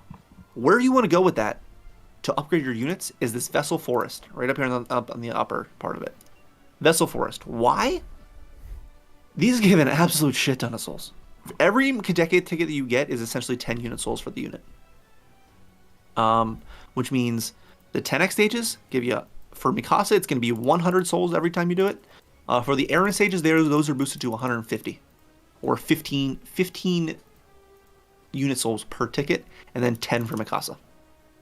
So every time you beat, even if you do it on the absolute easiest mode, on easy, you're getting a shitload of tickets back to just go to this Vessel Forest and then just train up your units super fast. What do you use these unit souls for? Awaken, SC, Ward, everything you would possibly need to build out a unit, this is where you go. Do you know the exact amount of souls? I can never remember. For Awaken 4, 90 Okay, SC, so for Awaken 4, and Ward, it's going to be 330 souls up to Awaken 4. From 20 SC to 90 SC, it's 1590. So that's 1920. And then to completely max a unit, you need 2720. 2720. Right. 2720. So then you're going to need another 600 for the Awaken 5 and 6 total, and 200 for the Ward. So 2,620. So this is a huge jump start. There's even event mission drops that you can get for snagging extra ones of these. There's a ton in the actual mission rewards. you're going to be wanting to farm these. And this is a 2-week long event. Assumedly, we will have battle training for Levi 2 in this as well. So if you feel like saving your tickets, I'd say that's probably not a bad idea as well. Yeah, if you want to just go for Levi. Yeah. And if you're even one on the wave of wanting to skip this event entirely, I would even say you still have an incentive to grind this event so that you can get those tickets to then take on the other nodes that you can see around the map. Yeah, even if you one to don't buy out care the about shop. even if you don't care about any of this, even if you don't care about helping the community out, getting +9 plus rebels, because the first stage really is doing nothing for the community, right? It's 100,000 compared to 5 million and 10 million. It's a little bit, okay, but it's not a lot. Even if you want to do this yourself and get 3 tickets every time and just use those wherever you want in the map, absolutely do that. Go farm souls. Go farm all these XP stuff, AP stuff. Go to the ability tower to use this stuff. Like, there's plenty of stuff to do. And if you want to save, you absolutely can. Yeah. That's the beauty of it. If you're, because I'm looking at where is it? Jay Cena asked, does Vessel Force only for Evan or for Eren and Mikasa? So yes. Right now it is. If you're grinding, yeah, it'll be for Levi as well, we assume. But if you're grinding the event characters and you want to work on their soul farm, you go for Vessel Forest. Any other characters that you want to focus on, maybe your early game, you didn't get lucky, you didn't get Eren or Mikasa, you're not really worried about them, you want to focus on your Ardeen, you want to focus on building your Loug Zeus, Right. getting them maxed out. Special training ground, let's go. Special training dungeon. Yeah, exactly. Special Or training ground right I'm here. sorry. Yep, special training ground. No, I'm going to add on to that because this is where you get... All right, so this is essentially what we've had on before is the Sun Vessel Island, like soul accumulation, EXP boost, all that kind of stuff. Basically, this anti-personal training, it says EXP. Cool. It tells us this is the EXP dungeon. This is going to give you... It's like 350,000 or something like that. Base experience per quest for 1 unit. And then you can add EXP ups in there. You can... For the event units themselves, you can get a bunch of XP. Like, this is very useful. You can do this up to 3 times per day at a cost of 1 ticket.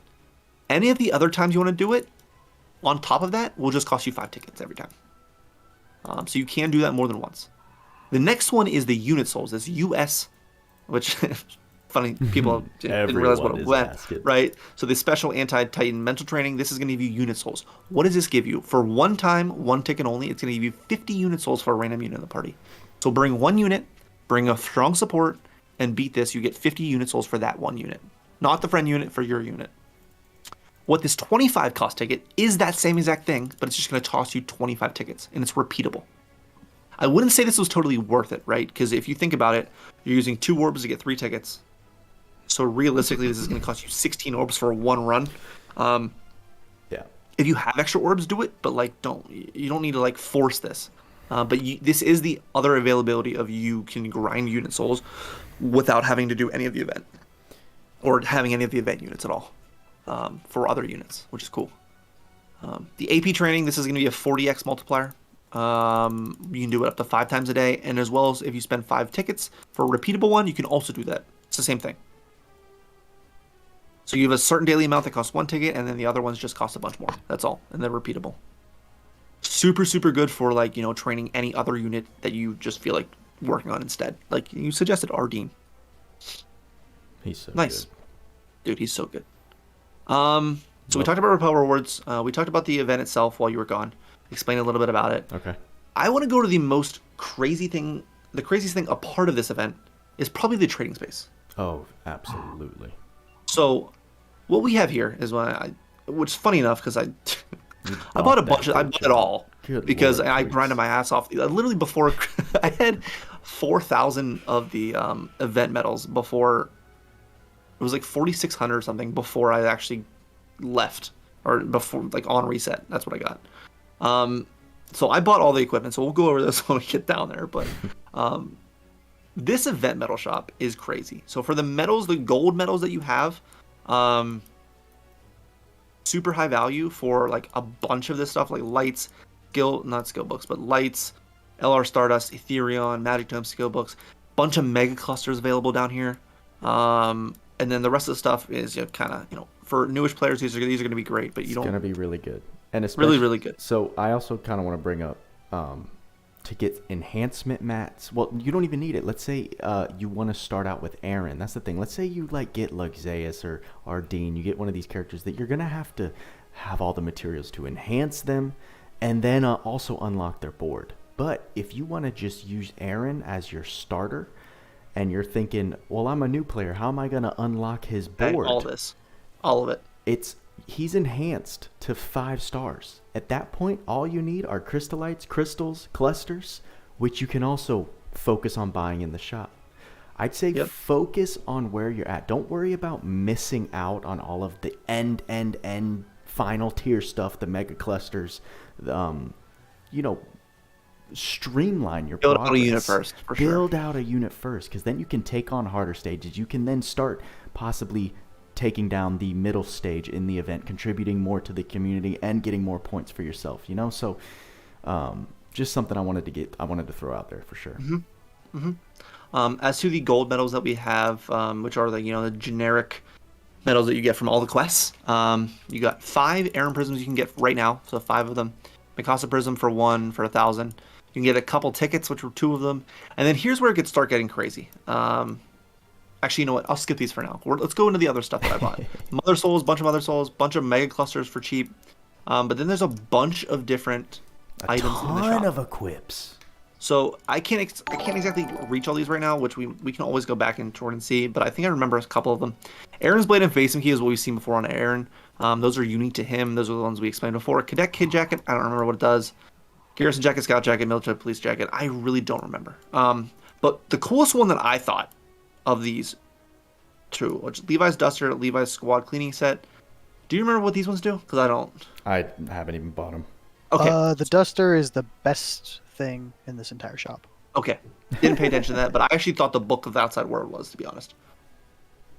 I haven't even looked at them. You know what? Sword and 3 accessories, right? So we're going to dip out of this real quick and we'll come back to it.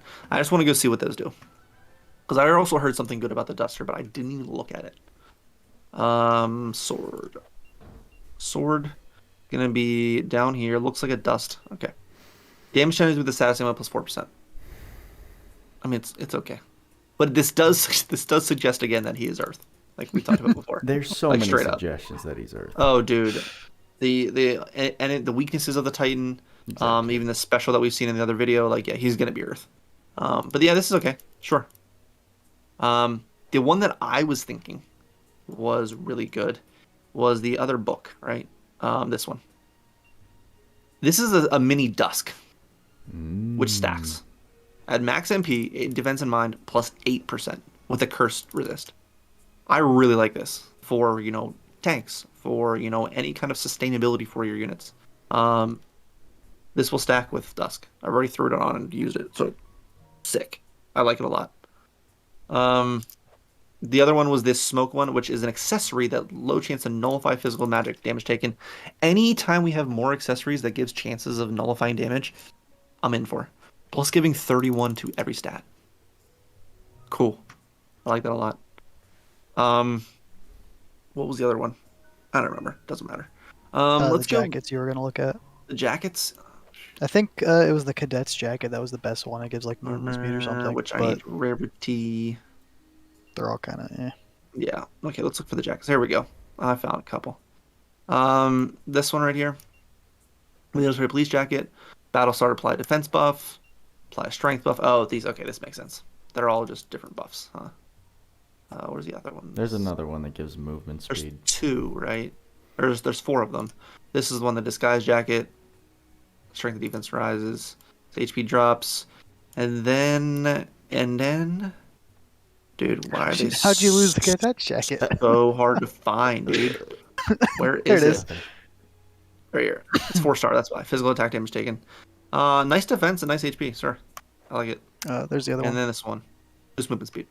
Yeah, so just very particular to what you want to do. And there's just a bunch of them. You can have a little tea party and freaking dress up. Whatever. So, the other parts of the trading space are these red event medal SPs or whatever that special event medals is, I guess what they're called. These are going to get you some pretty nutty material in there. This is why you want to be doing the max in the repel rewards. You want to be getting 15,000. You want to be getting 9x. Because at that point, if we get both of those, you get 30 total of the red coins. What does that do for you a day? So much. So much. So the first day, you're going to be like, holy shit, I'm getting so much, right? The first day, of course, I bought them already. I'm sure pretty much anyone who's gotten red coins today bought them all. These all these mega clusters down here. We get 6 mega clusters for 3 of these. 9 red, 9 blue, 9 green, and 9 purple, all for 3 each of the red coins. Yeah. Which was disgusting. Actually. For 15 red coins, that 9 of each of their color and then 6 rainbows. Okay. Count me in. Now, after that point, what's useful, right? So we have some red stuff, or some red coins in here that you can use. And of course, if you want to trade for the red coins, they're pretty expensive. 300 each for one. Pretty damn expensive, to be honest. I'll probably still do this, just once I finish like whatever else I want from the shop, just because if you get the max rewards, you get automatic 1,500, so you get an extra 5 of these per day, pretty much, and those do add up. Because what else is in here is these God Spheres. Now, these do cost 30 each. So even if you max out the repel rewards, you can only get 1 a day. We only have this for like what, 15 days, 14 days? Yeah, it doesn't I really think it's 15 total days. Unless they're gonna. So you cannot buy all these out. But what I would suggest is buy the ones of the Godforge battles that you hate the most. Me particularly, I will be buying all of the Kraken. All of these Lapis God Spheres, I will be buying because screw the Kraken. He's so annoying. Honestly, Necrosion's pretty annoying too, I would say. But it's not that bad. But Kraken specifically because of the HP locks, and even Found Mega with the green ones because of the HP locks, those are just really, really annoying to farm. But if you don't want to spend 30 on these and you want to get other stuff to progress your account, these Red Flame Grimoires are also pretty useful. But the thing about these Red Flame Grimoires, these essentially are worth 1 Mega Cluster and like 15 or like 10 each of the skill books and magic books, pretty much. So 5 red coins for essentially 1 Mega Cluster and 20 books. It's not bad. It's already pre-made, and you can these cost 5, 5 stock. You can get 25 worth of medals to get all. Sure, they are still very useful. I'll probably will be snagging these anyways, just because it's pretty high value. It just saves me time in the end. You can also get these magic tome skill books. I would say these are definitely lesser value than everything else, but of course that makes sense because they have no limit. Feel free.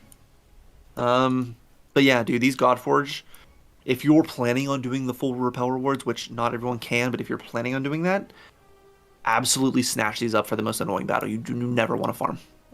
That's all I can tell you. That's my plan, at least. Screw the Kraken. It's a good plan. I'm probably going after Fel Mega. Yeah, I don't blame you. I thought you loved the fish guy. Fish boy. No. Fish. No one Yeah, I likes thought that. you loved fish. I do in the form of my arcs, but not that. So I will say, where's the thing? This whole event mission, which I guess I've done them all. Shit. Yeah, it's not hard to finish. Whoops. Because I have 179,000. Rip.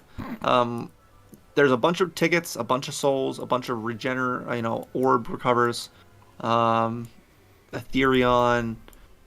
Are there any megas in here? No. We get a Radiance, so definitely do that. But this is, again, it's 45,000. If you're going to be grinding this event at all to get unit souls, you're going to hit this very easily. Yeah. A 10 ticket, and then you get a couple extra rewards. So Prism's here for a level 100, 101, and 110 for Eren. And then for the first 3 times that you do that 10x battle, you get extra souls for the first 3 times only. So an extra 450 souls for doing it 3 times, an extra 300 souls for Mikasa for doing it 3 times. Absolutely collect those. Do this event, snag those souls up if you got the units. Like, a lot of really, really good high value things in this event, even if it is pretty boring and mindless. So it's definitely mindless. Once you get your strategy done, you just go ham and think about the rewards you're gonna get. Yeah. For the people that want to farm God, I'm not gonna do it, but I think it's pretty well known around the community. And a lot of people are setting it up as their supports. Like I see Swerba and Elove, and I know of others who have set up their supports as such. G. Lucio plus Great War Ruin literally demolishes this battle. So if you wanted to, if you have the ability to do so and you're an endgame player, that's the way to do it. Use 2 ults in a row. If you have a minimum like 15, 16, 17,000 cap, you'll do it quite easily. And if you have like skill stocks available, use Grey War Ruin. G-Luke, you'll do this much easier. For the other battles, these don't hit as hard, but like if you have trouble with it, I do believe the attacks are neutral and fire. Well, not neutral and fire, but a couple of them, his hand swipe is neutral and the alt is fire. So guard against those if you can. Use Soldier Shield, bring an M30 if you got it on a support. Mitigations, strength debuffs. Yeah, that's pretty much all I can say, really. While some of it may seem tough to a lot of people in the game, I think learning about mechanics, I know you showed a bunch of mechanics in your Ardeen and Sarah videos where, a lot of those would apply here. Yeah. So yeah, absolutely. Definitely a lot of those mechanics, literally, that just comes with learning the game. That's it. It does. That's all. And time, right? Time. You have to get the arcs. You have to build up your soul tanks. You have to be able to level up all your arcs. You then have to teach your units all of the skills and then upgrade them so you can equip the skills with a proper SC build. This is not jump into the game and learn how to do this right now. Nope. No, not at all. But I mean, you talked about that earlier, so I'm not gonna. Yep. I'm not gonna kick the horse while it's. But yeah, for me, I like the event. I like the quality of life it brings, but I do get the fact that it's just kind of boring. Absolutely. I'm excited to see. We can talk about that. I'm excited to see what Levi is. So it's pretty much all but confirmed that he's Earth Element, and he's probably going to have a bunch of the mechanics that we have here. Yes. Very fast. Very. Yep. Jumpy, speedy. Speedy boy. PDPS, dual wield. How he's gonna compete with Kohaku for speediest? For speediest or?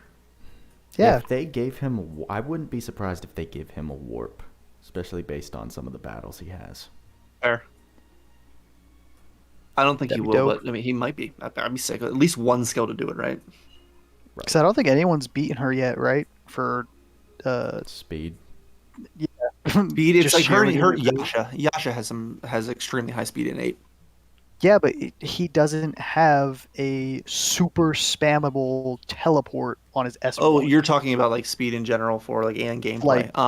Yeah, she zips across the map. No one has competed with her. Oh yet. no, hers is instant. Yeah, hers is absolutely the fastest. Exactly.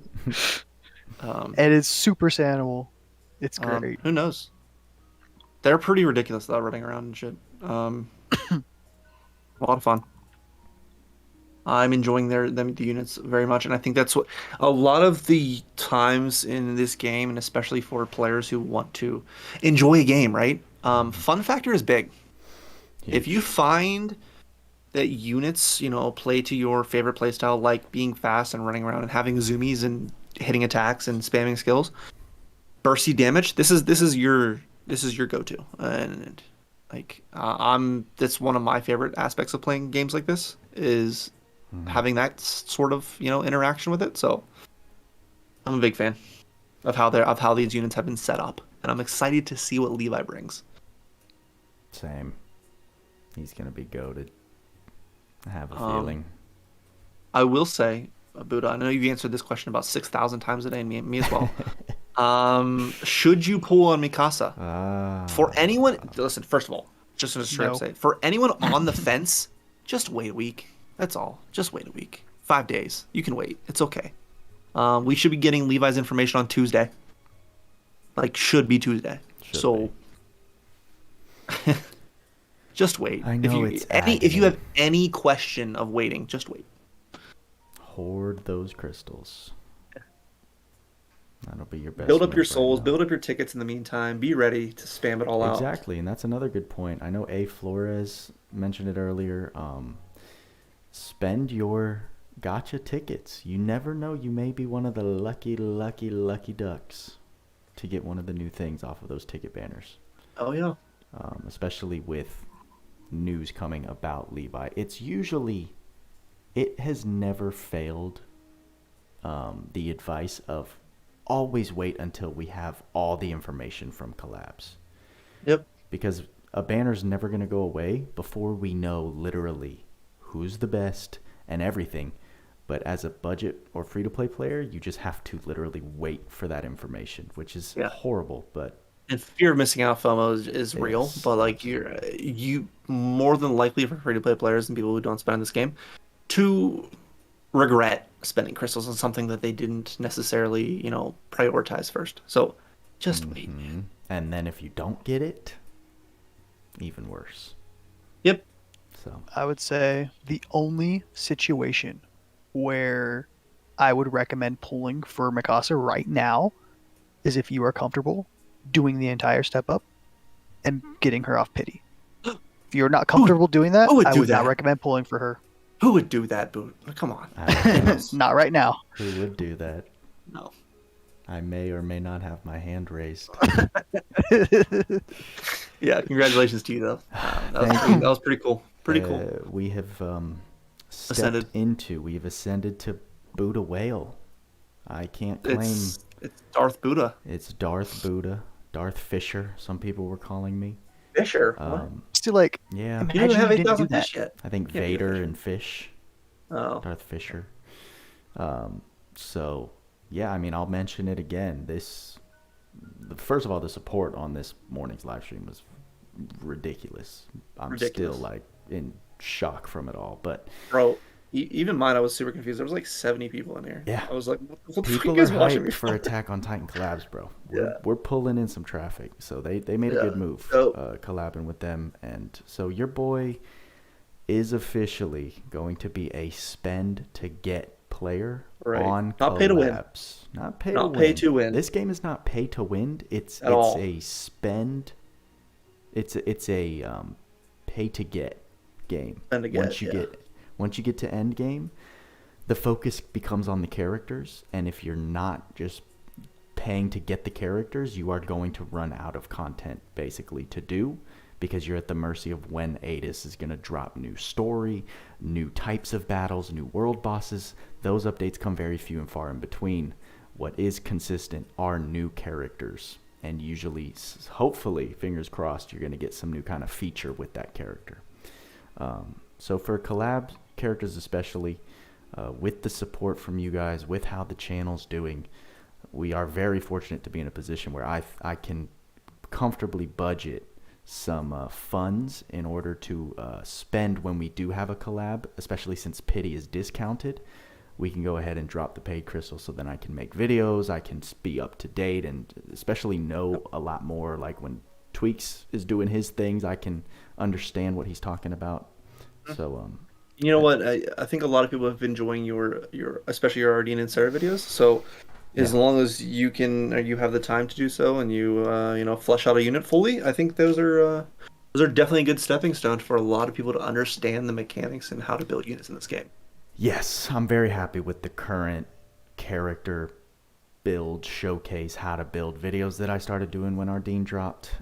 It's the first format I feel like I can truly get out enough information. Still not even all information, but enough for a wide array of players to get something from. Right. If they want to sit through a mini Buddha podcast. And you know what's funny about that, like that aspect of the videos that you're making? Like I sat there and said the same thing to myself. I'm like, this isn't even everything. Like, it's the craziest amount of information, how things synergize and work in this game, and how things would react with, equipped with this skill or with this skill, and how your mindset changes in different battles. And there's just so much. You could sit there for like 4 hours on every unit and just fucking get after it. But literally, I mean, it becomes at some deep. point, it becomes an understanding and a knowledge that you just gain from diving into that material. Exactly. Exactly. So, yeah, I want to keep bringing those videos to you guys, especially during super hype times, which are collabs. Big time. I just want to make sure I can get those types Especially of videos out the gate, man. Out the gate. Get the unit. Get some videos on it. Hell yeah. Hype, enjoy the game myself. It just sounds fun. And meanwhile, Adis is going to rack in that dough.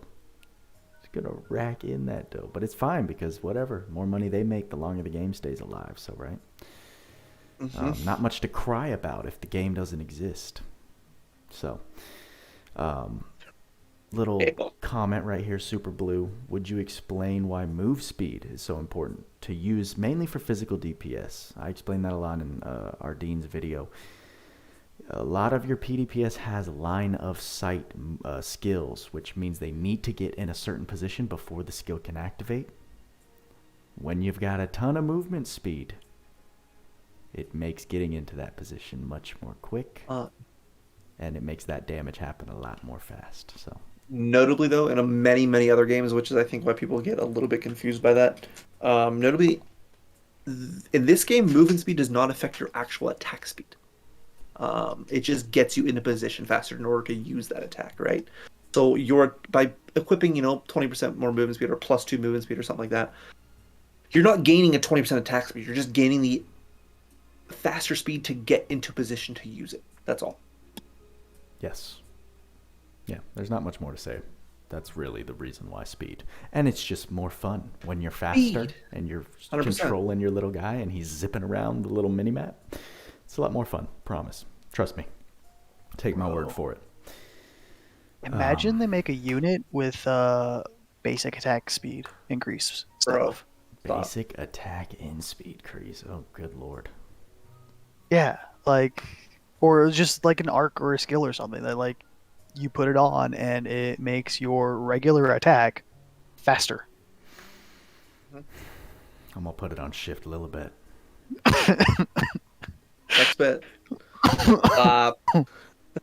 She doesn't need any more. She really doesn't. If it was an arc, I would give it to V and put both of those together in a team. Yeah, I'm down. Good lord. Good God. Buddha, you got anything left? Do we want to talk about the bugs at all? Not really. And towers kind of on buggy or something like that. But someone brought it up. I didn't even read exactly what it was. I just saw on the news notice this morning. Me neither. I can't read anyways. Yeah, Tower was supposed to be around for another week, but they took it out because of some kind of bug that was going on, which really sucked. Because guess what? I did the reading. I know what it is. Guess what that means, though. Guess what that means, though. What? Free gems. Hopefully. You guys want to know what the bug was? Yes, sure. I'm curious. Go ahead. You couldn't progress after you cleared a floor. That sounds awfully counterintuitive. Okay. I don't know what the exact circumstances that caused it were. I don't remember if it said that or not, but the gist of the bug was after clearing a floor, you could not progress to the next one. Oh, and that had to have happened upon this update. Man, I think that happened in JP. I think that's why they removed it. Yeah. That sucks, man. I was only on 65. I missed out on a lot of mats. No, they'll probably bring it back next week or within the next week. I think it's hilarious. But there will be apologems, almost guaranteed, and then they'll bring it back for a week, so you'll be fine. Yeah. This is what the 20th tower in a row that they had to pause because of bugs. Did they? Yeah. I don't remember. I just kind of finished the first day and yeet. It's really it's not a Last Cloudia update without some kind of big bug. Damus is dying. Yeah, are you okay over there, buddy? No, so you guys know I had fucking COVID. What was it? On the 12th. And you're here or for the 13th is when I tested positive or whatever. Mm-hmm. I tested negative. What was it, Monday? And I'm good, but I cannot get rid of the cough, and I'm told that it could persist for months. Yep, that's normal. So if I talk more than a couple sentences, it could trigger it, and I just go into a coughing fit. If I laugh, I'll go into a coughing fit. And what's really bad is when it gets going, it reverberates through, I can feel it shaking my lungs and my throat, and it's great. I sound like I don't know if you guys are familiar, but there's a dog toy. It's a goose with a squeaker inside, but it's a lot deeper than regular squeakers. That's what I sound like a honk. A honk, so there's not a squeaker. Squeaker. So we now have tweaker and we now have squeaker. Squeaker. Yes.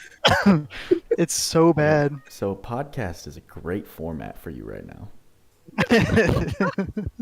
Hey Buddha, I did want to mention, this is a quality of life that we've been asking for literally the start of the game. Oh shit, I forgot that I've had about this. Shift Eliza on my home screen. So Yes, it's like, sir. So God. one 2 thing we a.m.? do have in the game now is the fact that you can now go to your separate, go to a unit and have this display on home button.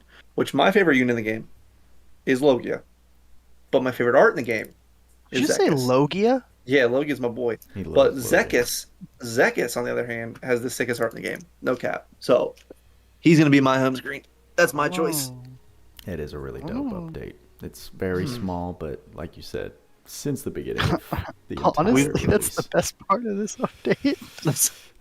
So notably, this is what Deimos screens looks like at the moment. Let's find her. No, not you.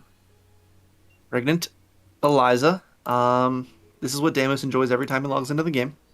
Yep. Very nice. Very nice. Enjoy it, man. Who's your go-to, Buddha?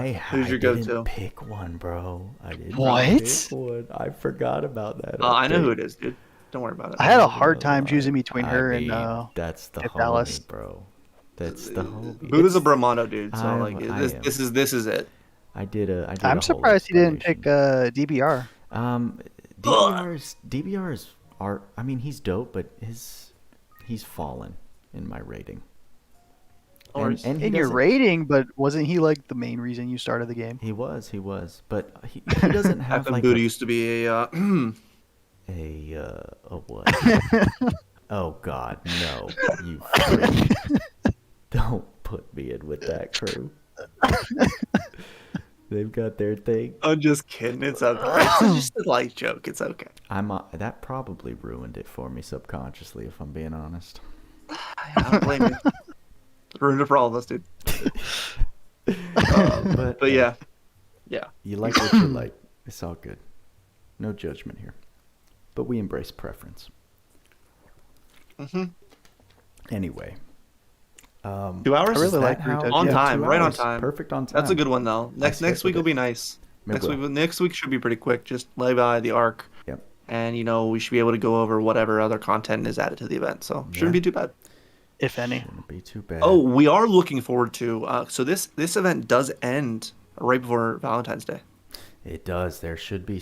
and we are expecting a big Valentine's Day event. We got some really nice stuff last Valentine's, so hopefully Yep. it will be very The similar. return of the Maiden's Banquet Arc is expected, Yes. which is one of the best healing arcs in the game. So if anyone's planning on quitting during this time, just come back in 2 weeks. Oh, I can't actually. It's really funny that you brought that up because someone did ask me the difference in casting speed between 70% and then a true 100%. So I will say, I know Ichigo tested this for me, so I'm taking word of mouth, but about 80%, so 70% is essentially instant cast, right? But when you get to 80%, then it's like true instant. Right. There's a noticeable difference between God Heal at 70 and 80, as well as like Honey Elixir between 7 and 80. But anything past that is unnecessary. Okay, so 80 is that true? 80 is true. 70 is instant, but 80 is true, for sure. That's what Okay. you say, but I still use Sarah with I still use Maiden's 100%, dude. I'm still gonna do it. So here's the thing. Here's the other idea. Anything past that, there are such things as cast speed debuffs, which we're starting to see on things like Kraken, that battle, which essentially drop your casting speed by either 20 or 50%. Oh, sweet. I didn't even know It's that. a lot. So keep that in mind in the future if we ever see more debuffs like that. I'm not saying it's common, but having other ways to up the casting speed, getting how much casting speed can you get on Sarah now for healing? Literally like 120% or something ridiculous. I don't know. Yeah. Honey Elixir is great on her. That's all I know. I mean 50 from Sacred Guardian, 20 from Radmoon, 20 from HLMC, and 30 from the Arc. Yeah, that's 120% cast speed, which you absolutely do not need in most content. Yes, Still I feels do. great. I bet it does. You cannot tell me what I do and do not need. I need it. Yeah, above 80%, that thing won't make a difference, like a millisecond wise, but it's pretty awesome. Okay, good to know. Thank you for clarifying that. But yeah, with that, fellas, I'm ready to wrap it up. Your boy Buddha's falling asleep over here. Yeah, I don't blame you. You should be on bed already. I know. I started a pretty tight sleep regimen, so I'm know. even more of a grandpa. Only Thursdays this is allowed, dude. Only Thursdays. I stay up for the boys. So, cool, guys. As always, thank y'all for being here. Thank y'all for joining us for another Last Cloudia podcast. Thank you to my co-hosts for always holding it down. Very nice to get 3 of us, 4-man squad out here. Maybe one day we'll be able to drag Crypt from the crypto, but it'll have to be a very special occasion. You get a pretty good turnout tonight. I think there was like 125, 130 people in here. We got a squad. Yeah. Appreciate y'all. Hope you learned something if you're new. Hope you enjoyed just the typical banter between us. Hope you enjoyed my rambling. And Tweaks is rambling, of course, always putting us in his backpack and letting us know what's up. So look out for more content from Tweaks and I. I'm sure Tweaks will do some more shorts. I'll be doing some breakdown videos. And we appreciate the support. As always, guys, that's all we got for you this time. Like, subscribe, bell notifications. You know the drill. Turn it on. Y'all know what we say. Work hard, play harder. See you in the next podcast.